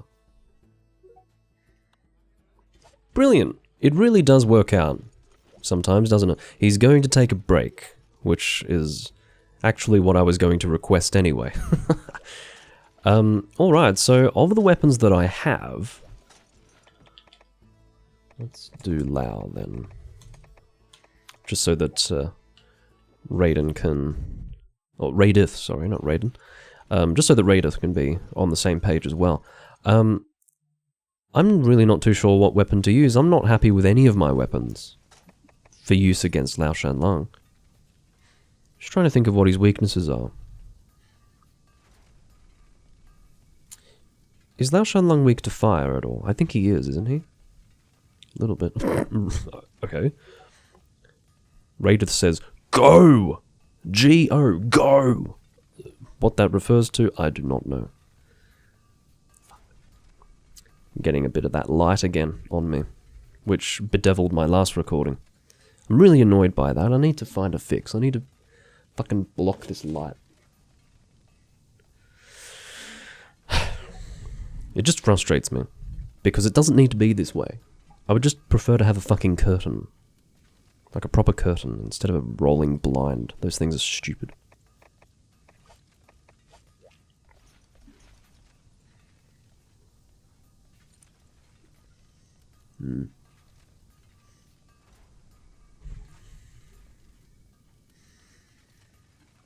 What am I doing? Checking the weaknesses of Lao Shanlong, perhaps. But... Look, I'm not too sure if I want to use my Blazing Falchion anyway, because the sharpness is not ideal.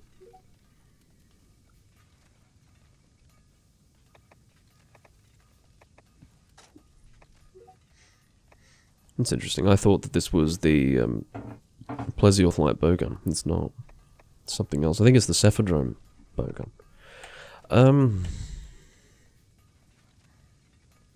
Because the thing is, well, do you know what? I'll bring the Poison Battle Axe just for its raw damage and its sharpness. I don't believe Lao Shanlong can be affected by poison. So...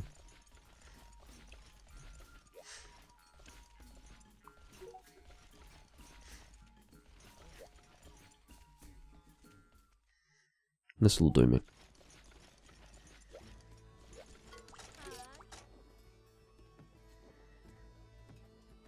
Okay. Giant Dragon invades. And it's actually got a decent Zenny reward.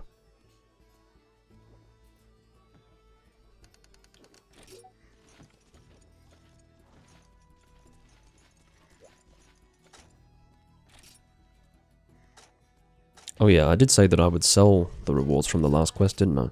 Let's do that.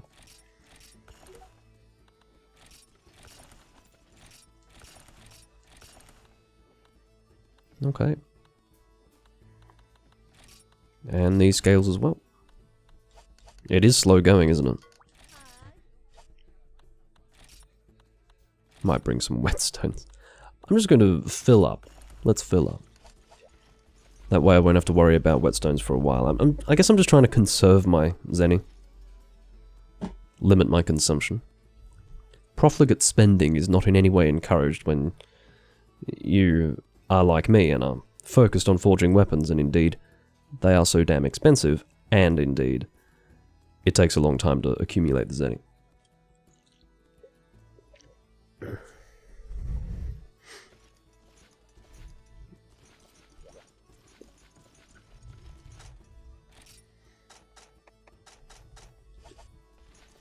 I can see that AJ commented on how quickly I apparently took a whiz. I can assure you, it was not a whiz, but thanks for the congratulations one way or another. Jesus, the emulator is shitting itself.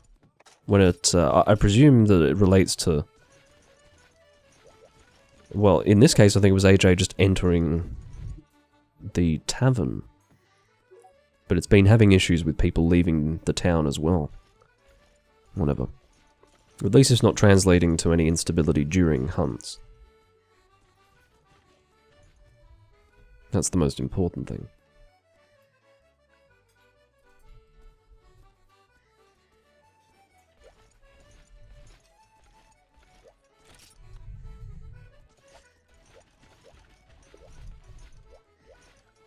Alright, let's do this. Original Lao Shanlong. With an opening cutscene, obviously, that can't be fucking skipped. Which is probably my least favourite thing about fighting this monster in first generation. Other than that, it's essentially the exact same confrontation as the second gen version.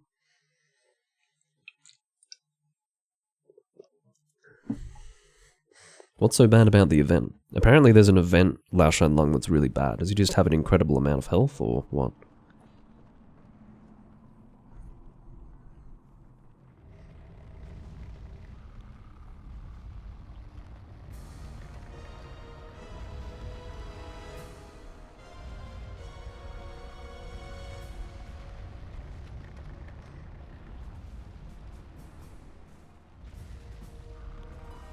Oh. Okay, so the event version of this quest apparently does not have a cutscene, but see where Lao Shanlong is standing? That's where he or perhaps even further back. He stands like right at the start of the area he's in now, which means that it takes him even longer to get into the place where Blade Masters can hit him. But of course, or rather I would assume that if he's standing as far to the left as possible, that's also going to affect gunners, because they probably can't hit him there either. So even gunners will have to wait to hit him. That's ridiculous. Anyway. Yay. Fucked up camera in this room as well. I don't remember if it was like this in Freedom 1, I don't think it was. I think they fixed the camera for this area in Freedom 1. I'm almost certain of it. I will actually take 2 stacks of rations. Yeah, I'll take some blister shots. And I'll take mini whetstones. Raideth is hitting the monster, which is good.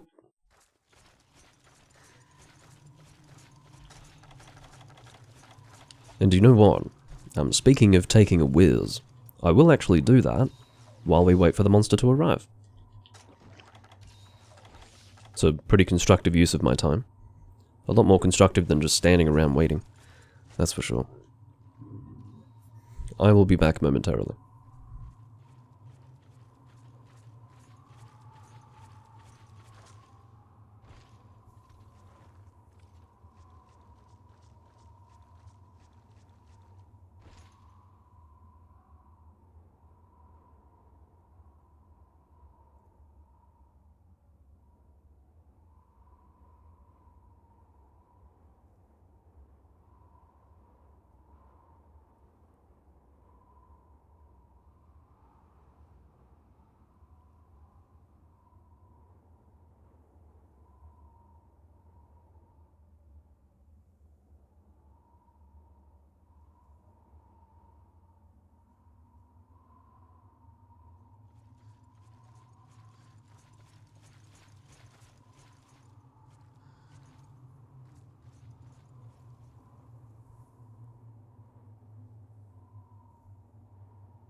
I do not know what is going on in the chat, but all I can do is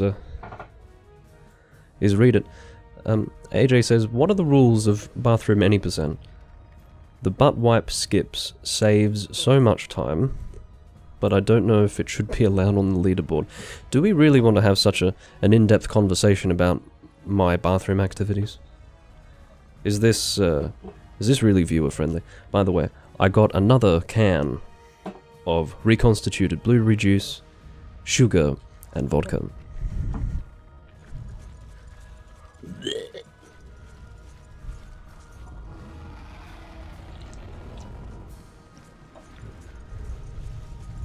It can lead to problems further in the run.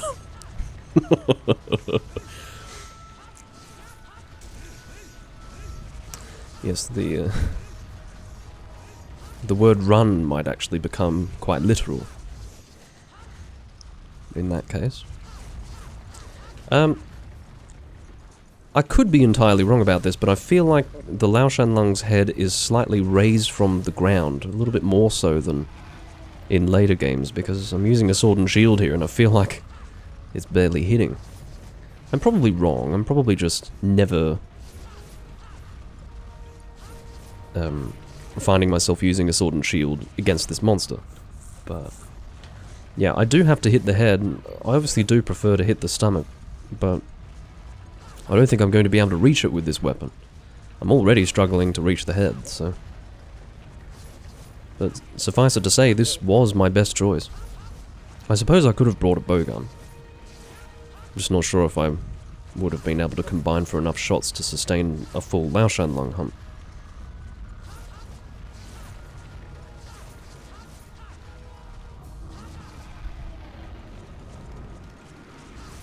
I'm a little bit concerned about aiming for the head because I think you tend to flinch him more often that way.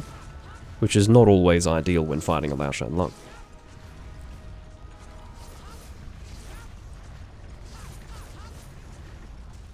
The more damage you can deal without flinching a Lao Shan Lung, the better. Alright, fine. Raideth at this stage isn't even shooting the monster. What's he got there? Cluster shot? With that kind of recoil, one would assume so.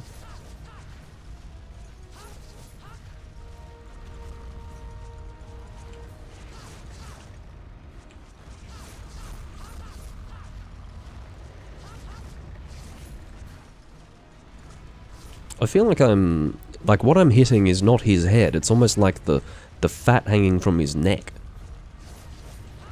You know how you get that almost, I don't know.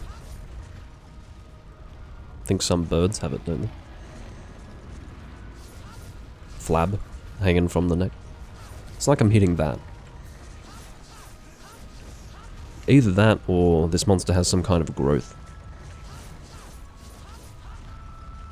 I don't know what's more unpleasant to think about.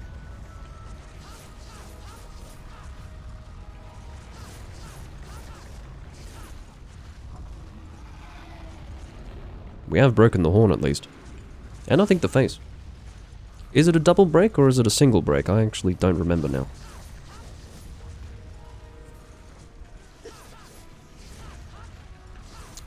Someone may know this. I've always wondered. And I'm going to ask the question again. Can you pierce into a Lao Shan Lung's mouth? Because apparently you can for Jen Moran, but can you do it for Lao Shan Lung? Or is it a case where you have to wait for the knockdown in order to get inside the mouth? That's what I want to know. Because much like Jen Moran, the weakest point of a Lao Shan Lung is inside the mouth. But I'm pretty sure you need to have this monster knocked down with the mouth open in order to get in there. But can pierce ammunition hit it at all times? I ask the question because I have in the past tentatively positioned myself directly in front of a Lao Shan Lung and pierced through the mouth. I say tentatively because I always kept the possibility in the back of my mind that I was in fact just only hitting the head hit zone and not making contact with the mouth hit zone at all. So, for anyone who knows the answer to that question, get in touch today.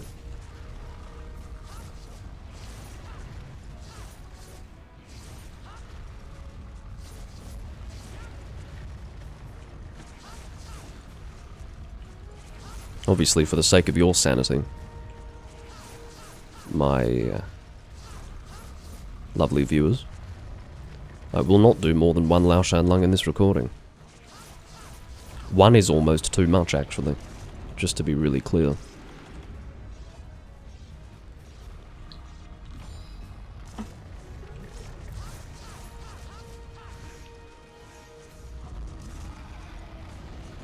I'm going to move on now.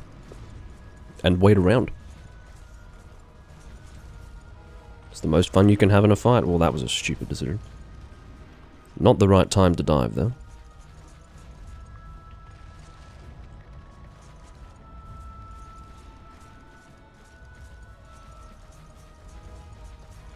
Now, I am completely unfamiliar with how much damage is needed to get Lao Shan Lung to his threshold in this particular game. Although I'm sort of unfamiliar with it in first gen in general. But I'm sure our team is more than enough.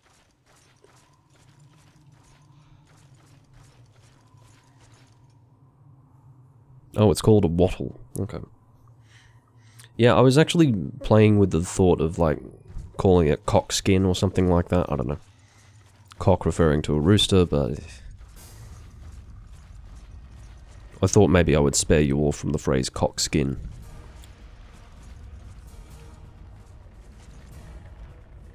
Oh, it's the tongue hitbox, not the mouth hitbox. Very good. But when you say it's not worth going for, it still doesn't quite answer my question. I'm wondering if it's possible to pierce into it at all without the mouth being open.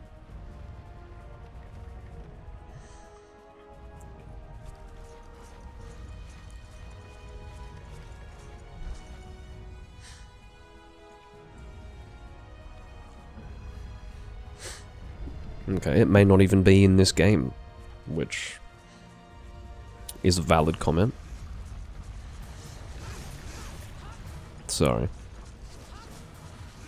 I may actually just let you hit this head. I suspect you're dealing more damage than I am.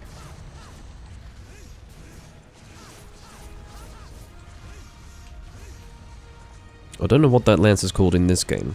I know it's called the Undertaker in later games, but may not be called that here.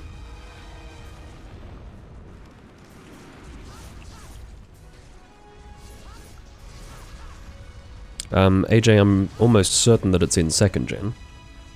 It's definitely not unique to 4th gen. But, yeah, as for 1st, I do not know.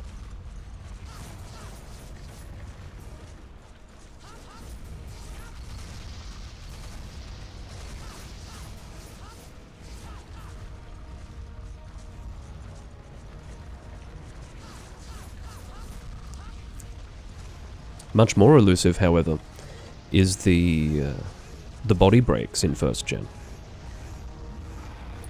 I think it was Hellhound. I remember he was doing extensive testing on on what was possible to break on a Lao Shan Lung. I think it was the double break on the back. I think that was the big mystery. Like, could you get the double break on the back in 1st gen? Or was it the one of the shoulders? I don't remember if it was one of the shoulders or a double back break, but something like that. And I remember he dedicated a lot of time to try and do it. It was very funny, actually.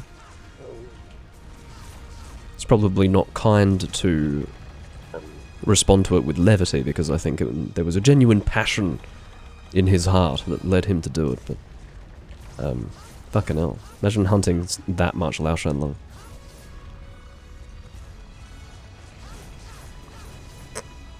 But anyway. If I'm pierce gunning a Lao Shan Lung, I usually aim for the back and then both shoulders. Because for me, what you really want is a higher chance to get the rare drop any time that you hunt this monster. And then once I've broken all of that, then I aim for the stomach. I obviously don't really try to pierce into the mouth or anything. I've done it in the past, briefly. But that's usually my procedure. Break the parts of the monster that you can, and then go for the weak point.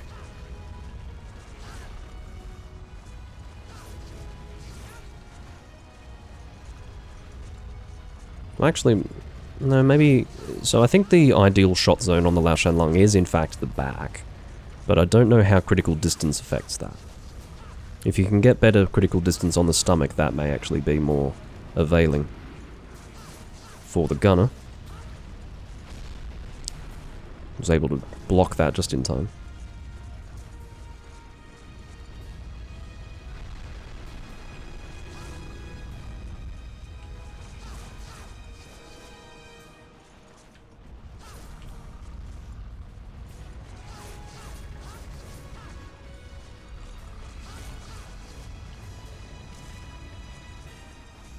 Alright.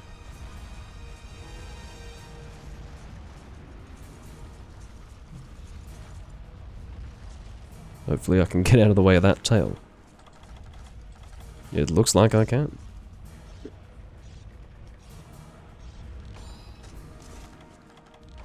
Well, yes, even if you're running from Fatalis, I suspect that if you're as large and heavy as this monster, this is probably about as fast as you can go.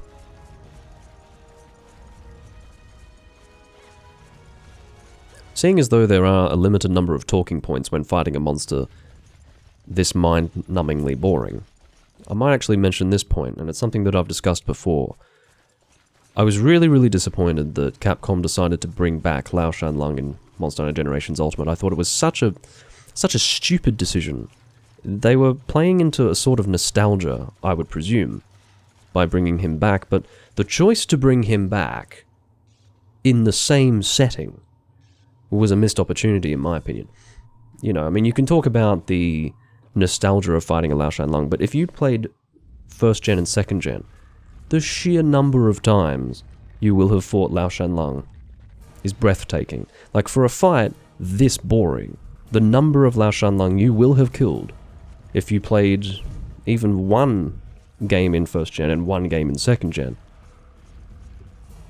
sort of makes it entirely unnecessary to fight the fucking thing in Generations Ultimate. So for me, it was a huge missed opportunity for them to actually give us a fight with Lao Shan that gave us a chance to see the monster as he really is. Like, maybe he's actually got these interesting abilities, or maybe there's more to this monster that we don't get to see because in this setting, he's fleeing. So that's why I think we shouldn't overestimate the choice to bring back Lao Shan. You know, this wasn't some gracious act on the part of Capcom to, you know, bring us back a super nostalgic fight. Fuck off. You know, I can play the older games if I want to have the super nostalgic fight, and then I can proceed to become bored almost immediately in doing that. If they actually wanted to have a meaningful return for Lao Shan, they would have given us a real fight. But no, they recycled the original. So I look at it not as them bringing back a monster, I look at it as a recycling of a monster, which they can pass off as, you know, a head nod to the older games. I call bullshit on that. I don't have enough respect for Capcom and their design decisions to give them kudos for bringing back this fight after it was in Monster Hunter 1, Monster Hunter G, Monster Hunter Freedom, Monster Hunter DOS, Monster Hunter Freedom 2, Monster Hunter Freedom Unite. Who the fuck wanted to fight this monster again? Certainly not me. Certainly not me. And, you know, we could have had Lao Shan doing something, but instead we got Lao Shan not doing something again in 4th generation. Woohoo. Same fucking fight. With more interesting siege weaponry? Yes. With a smaller fortress location? Yes. Less areas to move through. But they did weird shit with that too.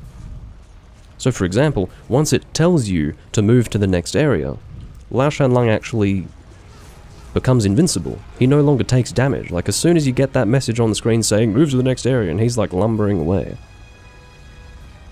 any attack that you deal to him will not deal damage, which is A, misleading, B, unnecessary, and C, fucking stupid. So they actually managed to make the fight worse, in my opinion, by doing things like that. So,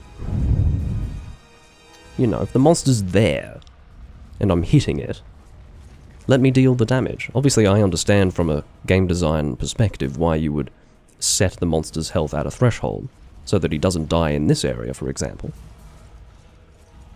But to prevent me from doing damage in general, just because they've told us to move to the next area, that is ridiculous. So, that's my fucking rant about Capcom bringing back this monster.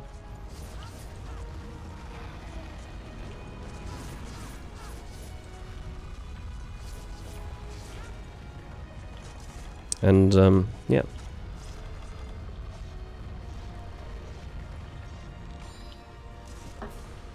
I just don't get where they were coming from. Maybe it had been requested, this is possible. You can't underestimate the Japanese player base. I find them very difficult to understand sometimes. Maybe they were just bombarding Capcom with requests to bring back this shitty fight.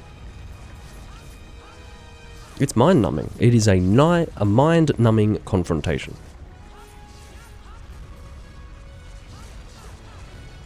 And he's not a particularly interesting monster either. Some people probably really dislike the Gem Moran hunt. I love the Gem Moran hunt. But that's because he's a much more interesting monster. The confrontation is just more dynamic in general. And yeah, I almost never get bored of that fight. But this one can fuck off. I really do not care for it. It just goes on and on and on.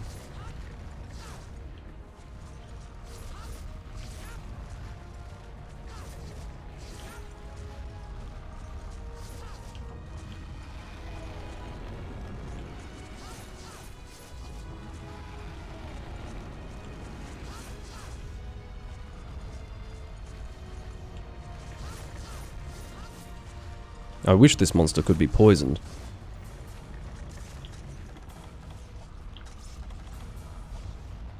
Can I get this sharpening animation out? Just barely. Just barely.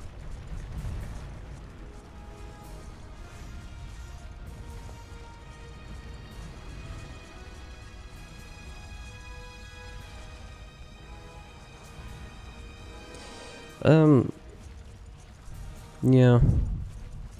I suppose they could have very easily brought back Shengaoren and Yamatsukami as well. But they probably didn't want to bring them all back, so they just chose one of them. It's probably more likely to be the case.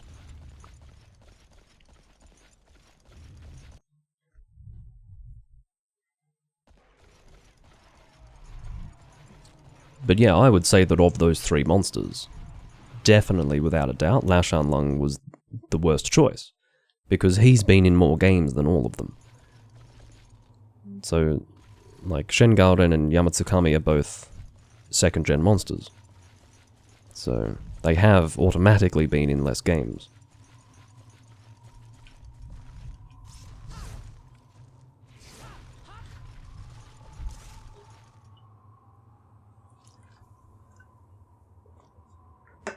But maybe that means they are less impactful monsters. Maybe the entire point was the nostalgia factor for Lao Shanlong that caused him to be brought back.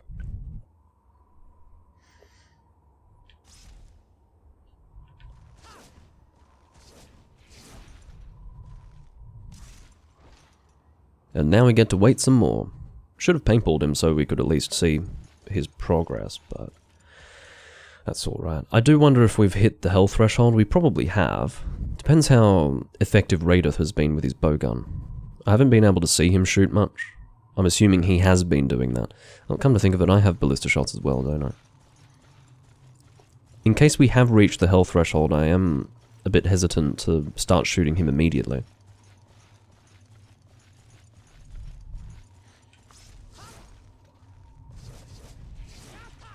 Well, I doubt it was even a Zora Magdaros experimentation exercise, because they didn't do anything with the fire. Unless they were experimenting with the siege weaponry, but I don't see that to be necessary either. Because the siege weaponry used in the Lao Shanlong fight is just the same shit that was in 4 Ultimate anyway. In the town location, so... yeah, I don't really buy that analysis.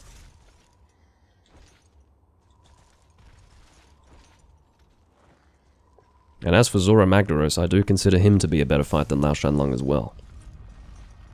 Not by a significant margin at all, but he is still better. Because he's got a bit more of a wow factor, he's interesting, he's like a big island monster. And, you know, it doesn't make the fight fun at all. I don't remember it being very fun. It's been a long time since I last did the fight. It's weird to think that it's been about 5 years. But, yeah. 'Tis boring. Much like Lao Shanlong, but at least not as boring as Lao Shanlong.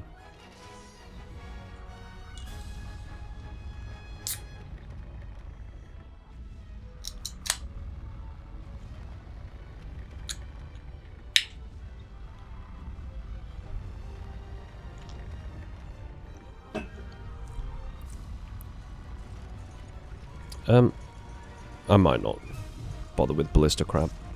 I did take the ammunition, but I don't really have the desire to make my way all the way up the ladder.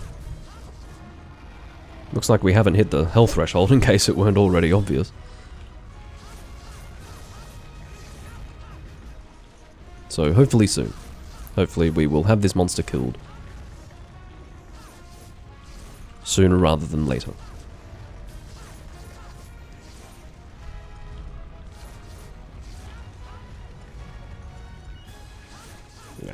For me, I think the most boring siege monsters are quite comfortably Lao Shanlong and Zora Magdaros.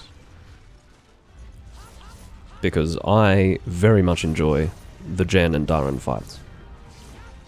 I may be alone in that. Well, not alone, of course, but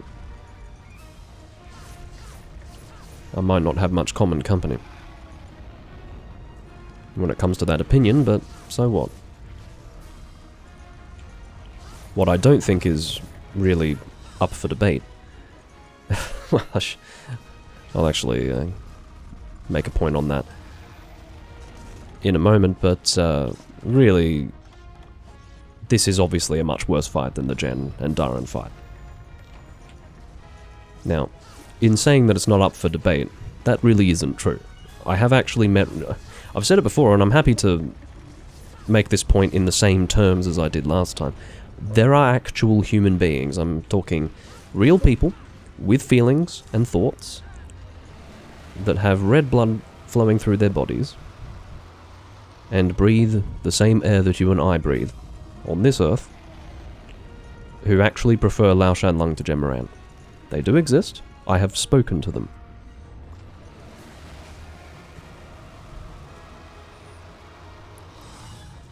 I don't know if there's much more that needs to be said than that, but I can confirm they do exist.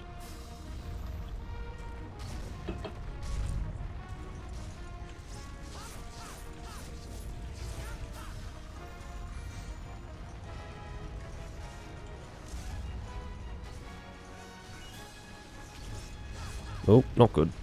Quick. Apparently I wasn't within the hitbox, which is interesting. Alright, I'll make an attempt to hit the stomach. Is he roaring again? Or just going on? Yeah, going on his hind legs. And now I'm bouncing quite lovely. Like.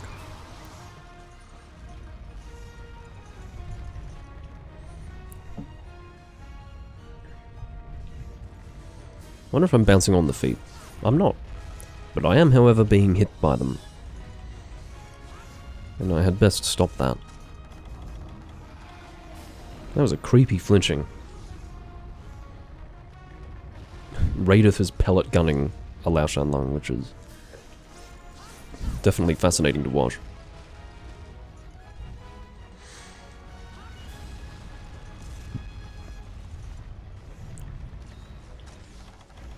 I do find it disconcerting that the monster is not dead. I do want to make that point.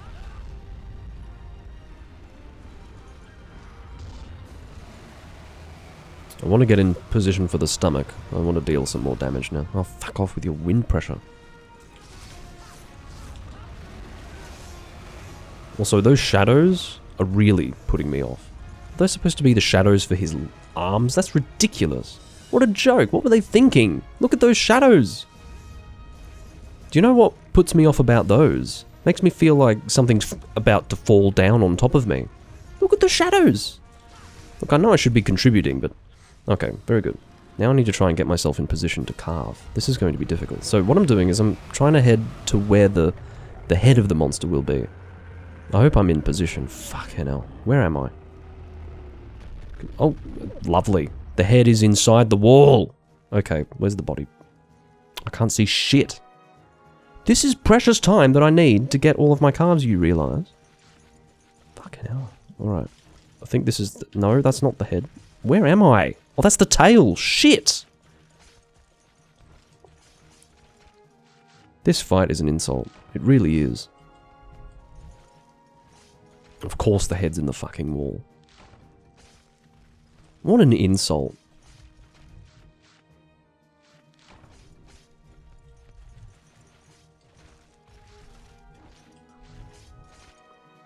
Well, I won't be getting all my carbs, but... it's alright. Yeah, it's definitely more important for me to watch a fucking scene of the monster falling down than to get all of my carbs after spending, like, 30 minutes fighting the thing. Definitely more important to watch it die. Yeah. Fucking Capcom. Oh, God. Item is max. Don't you love the fact that they don't even let you swap it out for something else? They don't even let you. They're just like, oh, see this thing? We're going to dangle this in front of you and say, can't take it. Can't take it. I know you want it. Can't take it. Suck it up, Hunter. Can't take it. Fuck off. Item is max. Do you know what this probably is? I could be wrong, but is this because the item can't stack, or is it... No. Item is max. Does this mean I don't have space in my pouch, or is it saying that I can't have more than one rust stone in my pouch at one time? Because I haven't actually picked up a rust stone in this game before. Is that how it works? Because if that's how it works, that's even worse than then preventing me from swapping out things in my pouch. Well, I can't take it one way or another. You can't hold duplicate rust stones. Brilliant. Just excellent. You can't have more than one rust stone. Now, whose idea was that? An actual human being with thoughts and feelings thought that that was a-okay. Not a problem at all. Just dandy. What a fucking joke.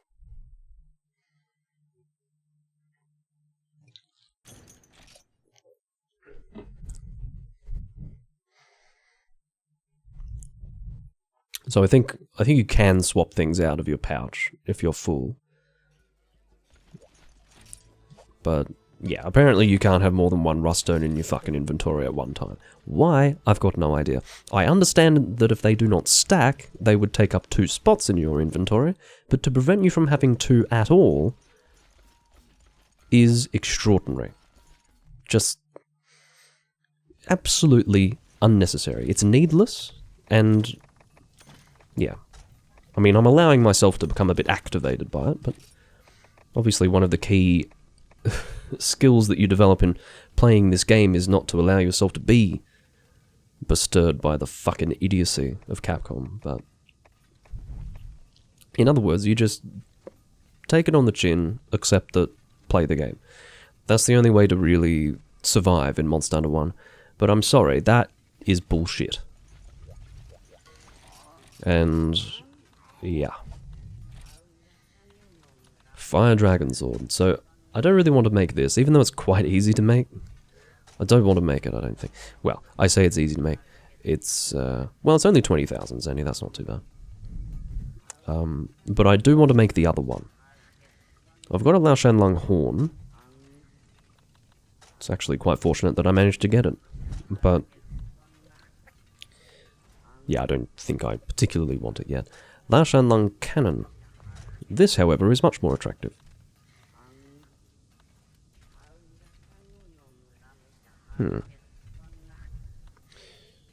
Well.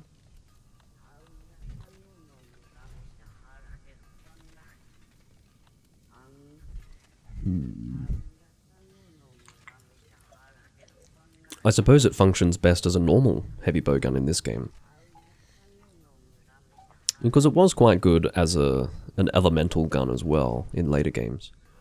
Because you could shoot all elements except ice and dragon, I think. Don't think it could shoot dragon. But in this game, that's obviously not the case, so really you're just benefiting from the normal shots.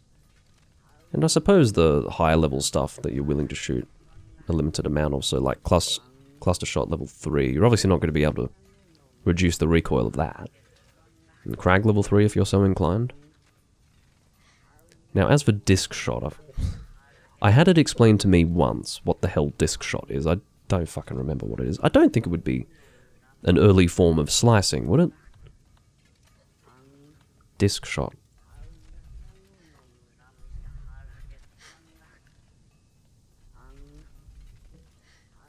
Oh, apparently firestones are a massive pain, really.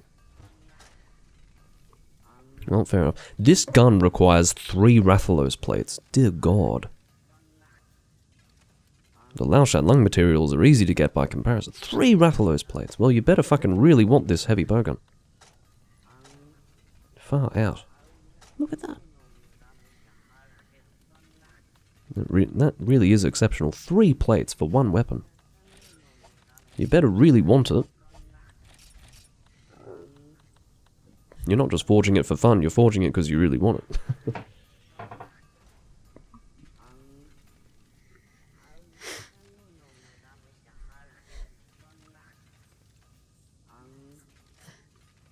Well, AJ, it does shoot normal level 2. It's not only level 3, which, as I say, makes it a pretty decent choice for normal shots. So, yeah.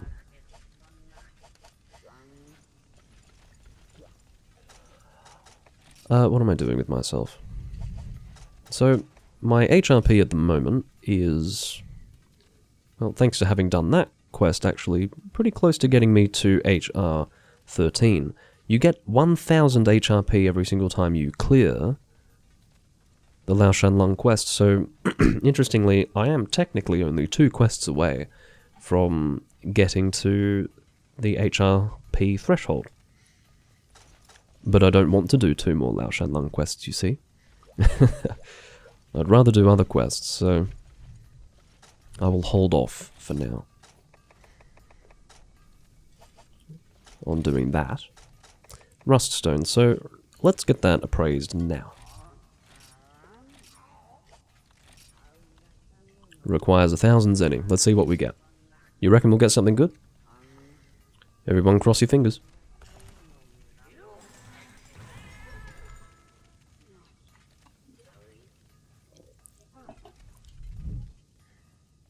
Oh well.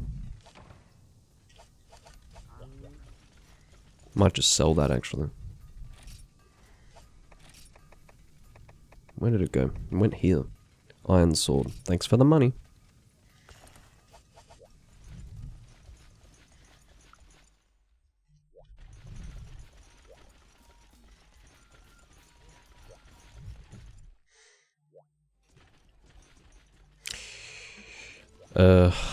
So I guess it's just... I would like to do some more Rathalos. So if you do have the slaying quest for Rathalos, I would be happy to do that. If you don't have it, then I might actually post Basarios.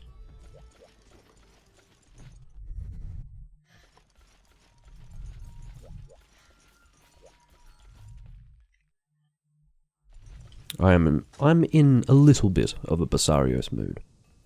Why the hell is this spear here? Did I forget to move this before? How could I possibly forget to move that?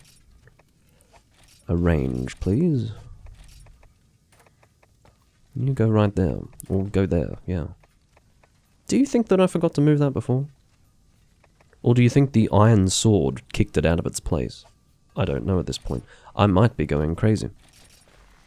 That's another possibility.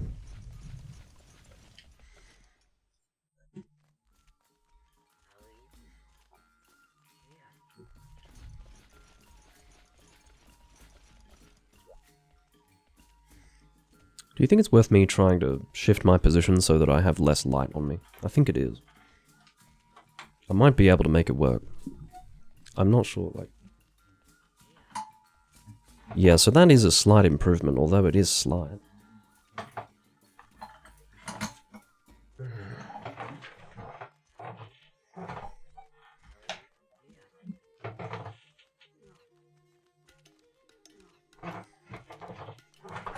No, it's not really an improvement, is it?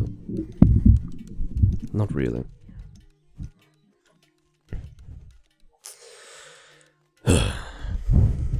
Fucking shit. Oh. It's like getting flash grenaded looking at that. Alright. Basarios time.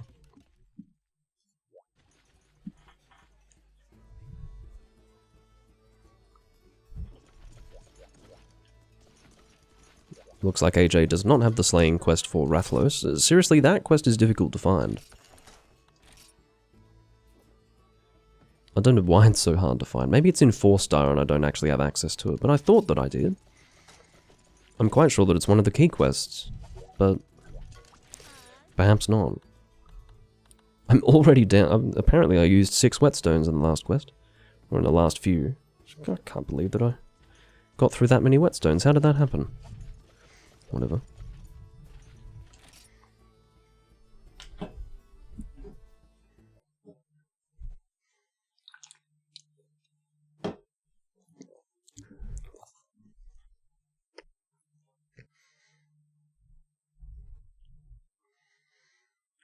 The Invisible Terror. I really don't think that was a good choice. I get that they're trying to say that he can effectively hide from you. But seriously, the Invisible Terror? Ooh. He's a giant rock. He's very visible.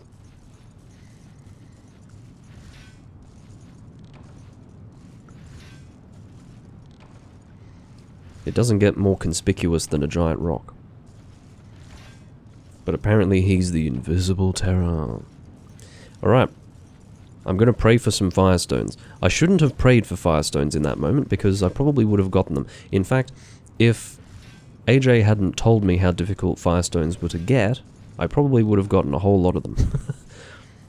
But now the desire sensor is kicking in. Not good. Ugh.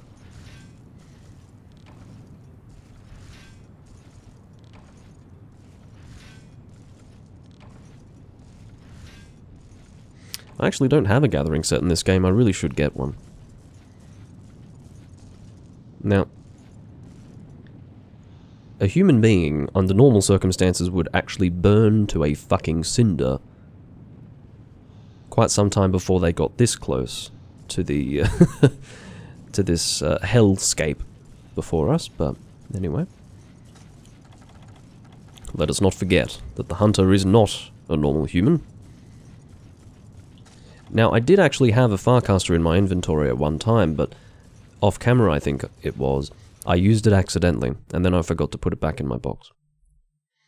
It was very annoying. I was cycling through my items and somehow managed to use the Farcaster accidentally. That might be the only time, at least the only time that I can think of, where I'm playing a Monster Hunter game and I accidentally used a Farcaster.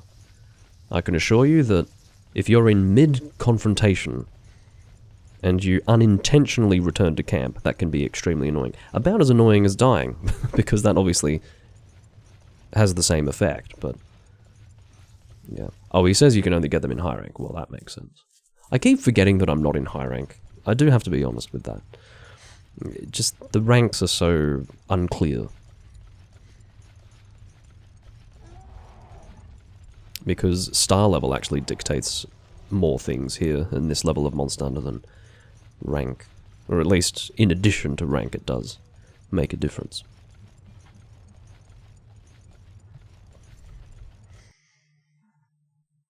Okay. I'm sure eventually I will make my way to you, AJ. I'm sorry for being so slow. If I had a Farcaster, I would use it. I'm sure you will appreciate that I am not continuing to mine, at least. I do want to contribute to this confrontation.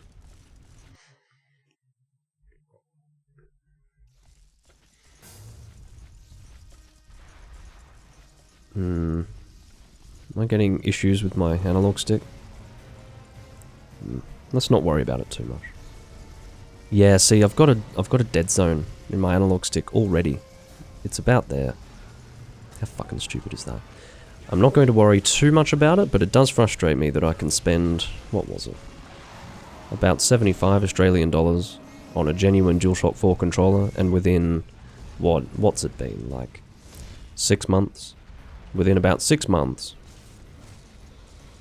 I can start to get a dead zone in the analog stick. Complete bullshit, to be honest. But that's alright.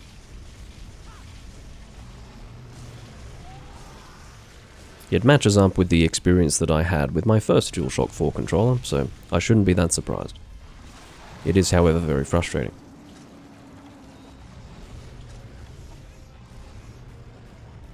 Not a good idea for me to heal at that time, but fortunately he missed me entirely.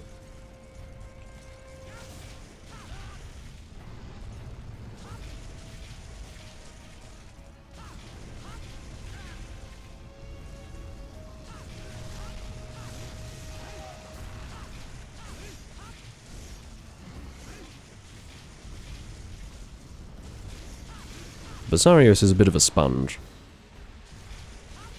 He's not very good at keeping hunters off him.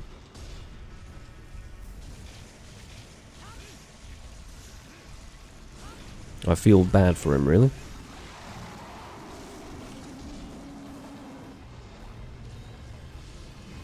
As you can see, having to fight the camera a little bit here.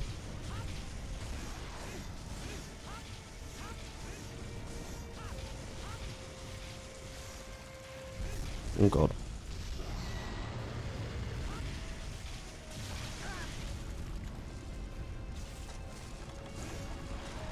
Let's get our whetstone out, while I sit in this very, very awkward position.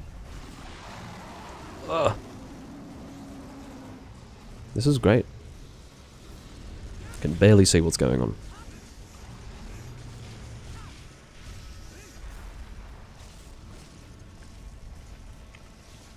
I'd cut that little tail of his off, but I am bouncing. So I don't think I shall.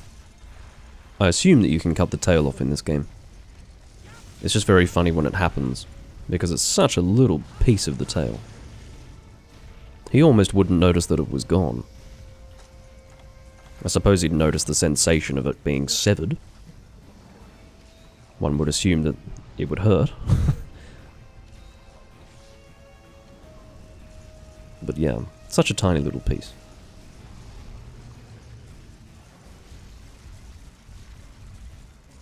Why do you put yourself in the bad camera place? That is the technical term for that corner. Oh, I will carve that Vespoid. Thank you, sir.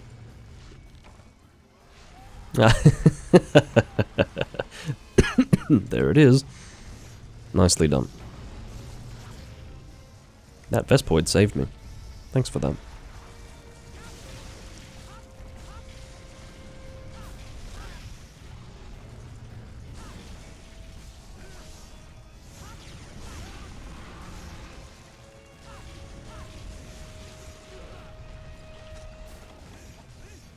I got a solid headbutt there from the Basarius.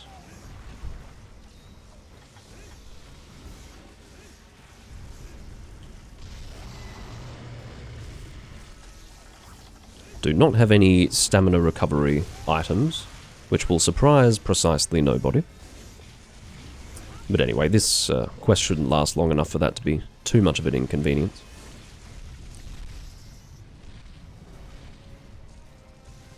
Oh no, I can believe that he has the smallest tail cut in the series. It's tiny.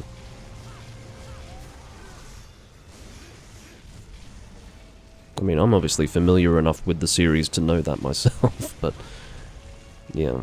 Even the Camelio's tail is considerably bigger than that thing.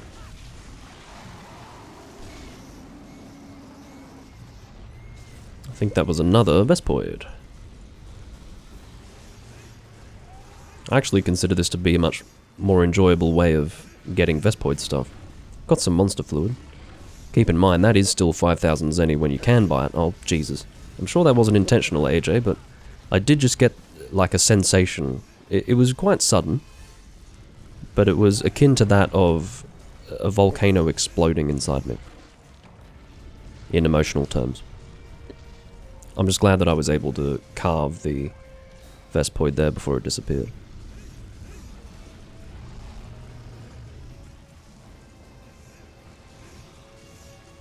Well, looks like he was flinched out of whatever he was doing. I just couldn't see it because I couldn't move my camera. If you're wondering why I just kept my camera in that position and faced in that direction, it was because I was expecting him to continue running in that direction. But I couldn't turn my camera to check. There we go. 3 of them. Well, don't mind me. I've got some carving to do. Looks like AJ's got the same idea. This is a whole lot better than deliberately grinding the materials. I don't know what I would use them for. And I'm almost hesitant to store these materials in my box if I don't know if... Oh, Jesus! Yeah, if I don't know if they're going to be useful or not. I am hesitant to store them, but fuck. They're just annoying to get if you do need them.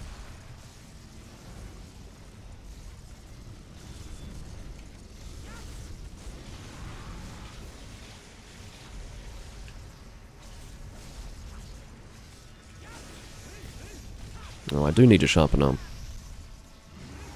I'll get to that now. Nope. Wasn't necessary. Good news, I suppose.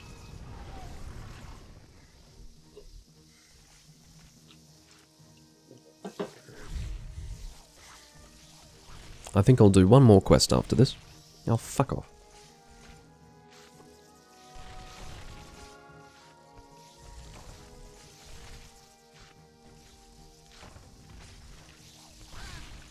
Oh, for goodness sake.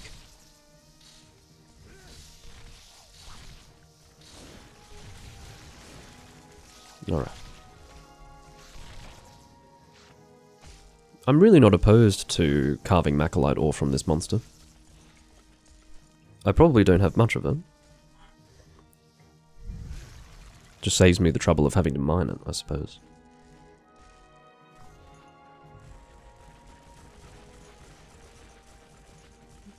I think you were tempted to hit me there, you just really didn't succeed.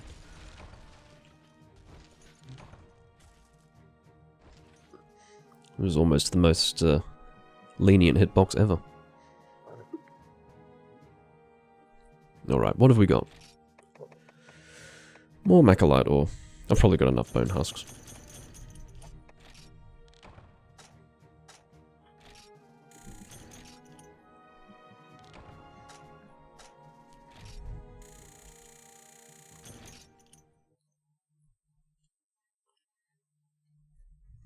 I suppose if I did have the inclination, in my own time, to hunt Lao Shan Lung, that will be a quick way of just getting the HRP that I need.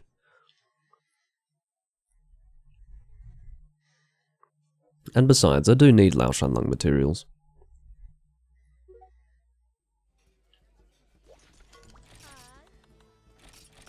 Just not sure how I'm going to make the other Lao Shan Lung greatsword. As I recall, it needs claws, and claws, fucking hell, if you're... if you're worried about rubies, don't be. It's actually better to just ignore the fact that you need them and just pray that one day you'll be lucky enough to get one. Claws, on the other hand, which you might be more inclined to specifically grind for, they're going to be annoying. Lao Shan Lung claws, for what they are, you really think that they'd be easier to get. They're not. Lao Shan Lung claws are not easy to get at all. Oh, this is just excellent. I've got precisely one spot in my box now after all that Vespoid materials. Or after all of those Vespoid materials were done away with. If you wouldn't mind checking for a Rathalos slaying quest once again, I will also check. No.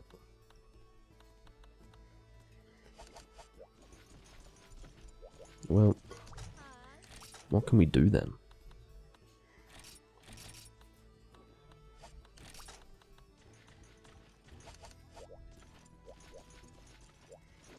Well, let's see if you've got a decent slaying quest if you don't have Rathalos. Something that's reasonably simple for the two of us to do, but something that will also yield decent HRP.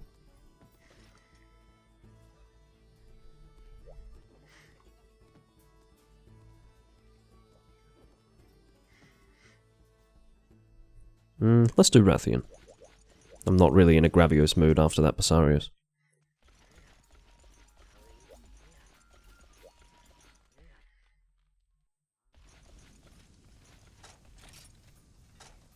Apparently, the Rathalos slaying quest only appears as an urgent. It doesn't then reappear, which is really annoying. Mainly because I think that would be better for scales.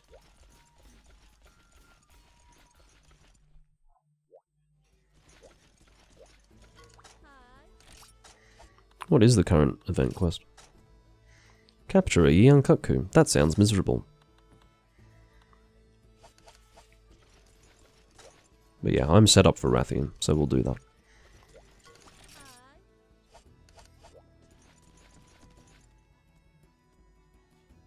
Oh, the Lao urgent doesn't reappear. I see. Well, I assumed that you'd mistyped. Okay, well, I guess that does explain why it's such a high amount of HRP. I suppose that would be too easy to abuse, wouldn't it? Oh well. Just having a good stretch.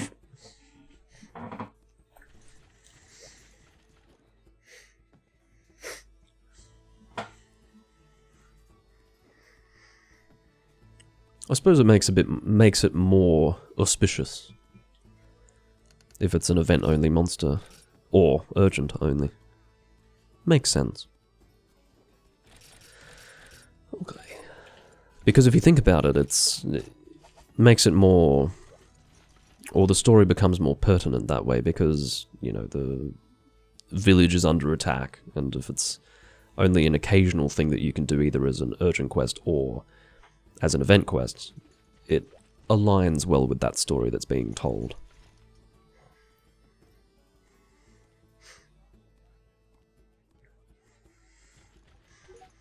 And a 30-minute time limit for the event Lao Shan Lung, which is terrible.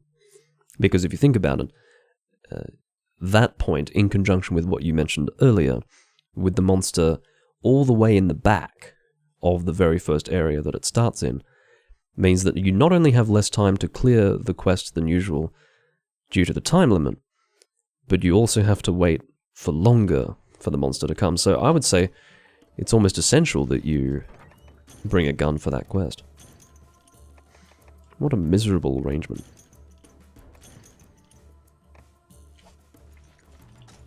Well,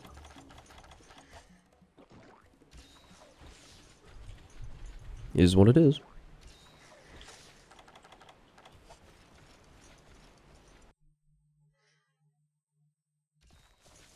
And I bet it was intentional on the part of Capcom as well to put the monster all the way in the back. It sounds sadistic, but it is absolutely what Capcom would do.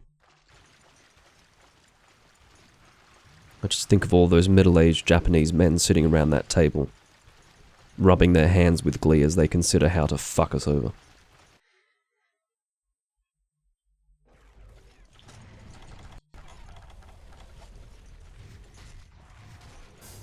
Well, we had the same idea. I'm keeping the hell away from her to avoid the wind pressure. Now if I start shielding this... Oh, fuck you. It's obviously because we paintballed her before she saw us. I had someone insist that this didn't happen with the Rathalos and Rathian monsters. And that it was only bird wyverns. It's not true.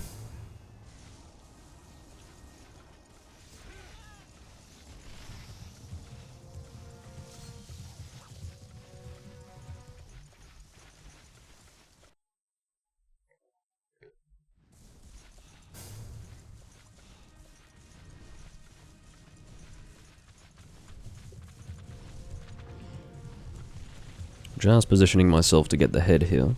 It may be... Ugh, fucking hell, I couldn't even finish the sentence. I was about to say it may be necessary to kill the Bullfanger. Couldn't even get the words out before I immediately got attacked. Now, I'm probably correct in saying that these guys will spawn infinitely, but we may as well just deal with them now while we can. Of course, I'm being hit by the main monster in doing this. What a fucking joke. This is one of the worst areas for Bullfangers, just to be clear. One of the reasons why is because of the lack of visibility, but also the sheer number of Bullfanger that do spawn. Does make it harder. Alright. No, fuck off, lady. I ask that you desist immediately. As for this Bullfanger, once he gets over here I will. Oh, he was hit.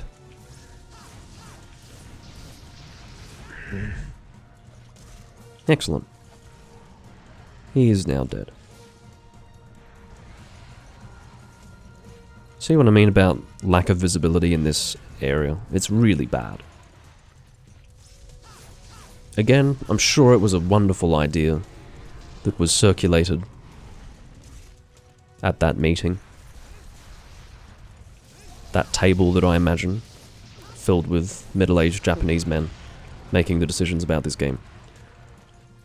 Let's have an area where you can barely see what you're fucking doing. And everyone else went, oh yes, excellent, excellent idea, excellent. Let's make an area where the foliage is more important than seeing the monster you're fighting in the hunting video game. But you know, I suppose practically speaking, they're just trying to create a challenge, and I accept that, it's just that the experience sucks, okay? It's not an enriching sort of experience. It just makes me think that they need to not do that. Unfortunately, they didn't really do that after first gen. I mean, they obviously brought back this map in second gen, but in terms of designing new maps, they didn't do it again.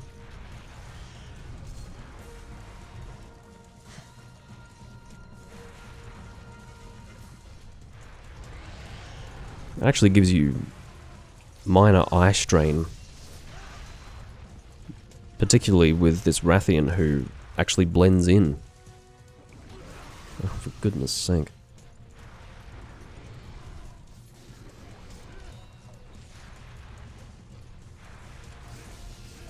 Oh. Almost did a tail flip there, fortunately was flinched out of it.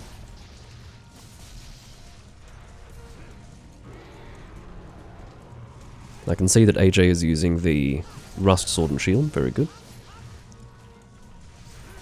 Is that the Rust or the Ancient one? No, that is the Rust one, yes. I don't know if Ancient Stones are in this game. Probably not. Might be a G thing. Which it of course was in later games.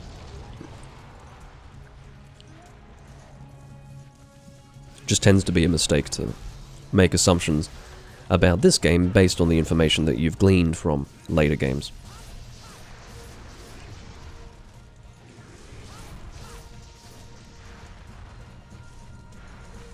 Are you gonna run, or like, what are you doing? Sometimes you really just have to stand there and wait for a while to see what the monster's going to do, because their attacks are a little bit delayed, like particularly the Wraths. The attacks that ordinarily would come out almost immediately in later games are actually quite delayed here.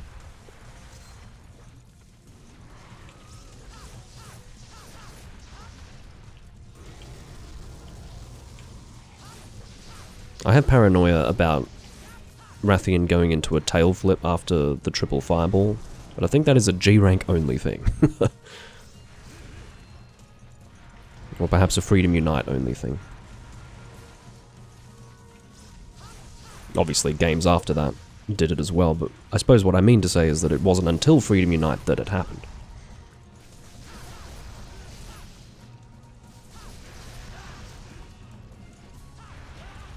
Good God.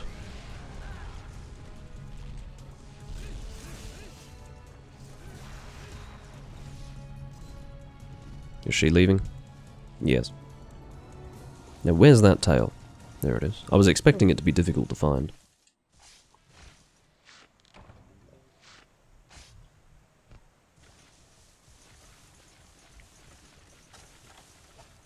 I would assume that I've sharpened, but I don't remember doing so. I'm going to sharpen again. Or perhaps sharpen for the first time, just to ensure that I stay at green. It's a good chunk of green sharpness on this weapon, though. Very good. Oh, knocked her out of the sky, that was good. She had a delayed landing, which did cause her to get knocked out of the sky, which was entertaining to watch, particularly at that angle.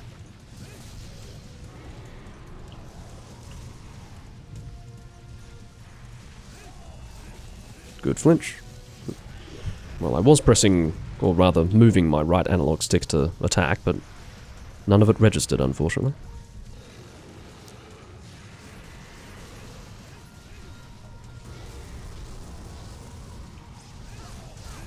Oh. There's our tail flip. Much less effective, because she's missing most of her tail.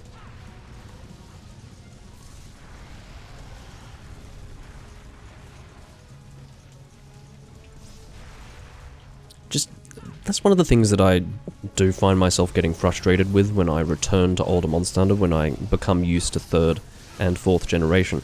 Just the number of very small attacks, or not even attacks, but movements of a monster, very small movements that monsters can do that actually completely flinch you. Like, you end up on your hands and knees just because, I don't know, a monster's tail wiggled slightly, or the monster's just turning on the spot. That, I remember actually very distinctly returning back to Monster Hunter Freedom Unite after I had played a lot of Tri, back when both games were relatively new. And I found that that was really difficult to reconcile. The fact that a monster turning on the spot would cause me to, you know, be on all fours. would properly prevent me from doing something. You know, that heavy flinching just from a monster moving really frustrated me. And some people probably think that that's a negative thing, that it was got rid of. They probably think that that added a certain dimension to the combat that was missing 3rd gen and beyond. But for me, it's just, it pisses me off when I see it. Or rather, not when I see it, but if I allow myself to be annoyed by it, I very much will be annoyed by it. It slows down the confrontation for me.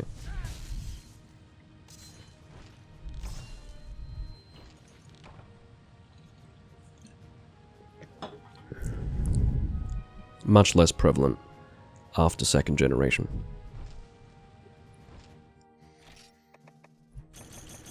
Okay, I'm not going to take these. I suppose I could have taken them to sell them, but it's not much as any. Not much at all. I will sell these materials, though, that I just got. And the ones that I carved. Only about 340 HRP for that quest. And that's alright. Just chipping away at it. I'm not looking forward to working my way probably from HRs 16 to 20. That's going to take a very long time. But that's alright. Obviously not a huge amount of content in the first Monster Hunter game, so they have devised a system to ensure that you take a decent amount of time to get to the maximum hunt rank, which I don't disagree with at all. I think it's good. I think it has to be meaningful that you're at HR 20 when you reach it. We're at 29,685 HRP. And there you have it. And by the way, those hunter ranks are they're a bit outdated, the ones that are in my comment there. In 4 Ultimate, for example, I'm now like hunter rank 460 something. So, yeah, I went backwards. No, 660 something. 460 something. Yeah, I just failed a shitload of quests in 4 Ultimate. Went from 533 to 460 something. Anyway, that is going to conclude this live stream. I do thank you all for watching. Hope you enjoyed watching me drink these weird cans. I may make it a habit of doing a recording on the Sunday, Monday, and Tuesday. Or maybe just the Sunday and Monday. Expect the day that I'm recording now, which for me is a Sunday, to be an almost guaranteed live streaming day. I hope I've already set that in train, and made that clear, based on my consistency with recording. But I'm thinking to do it on Mondays and Tuesdays as well, if possible. So, with that being said, I may record tomorrow. If I do, I will see you then. If I do not, or if you don't catch the stream tomorrow, I will see you when I'm next recording something that you would like to see. I bid you all farewell, and thank you of course to AJ for joining me for this live stream. It makes a big difference to have someone who is going to consistently hang around for the entirety of a live stream. So I will bid you all farewell, and I'll see you next time. Bye bye.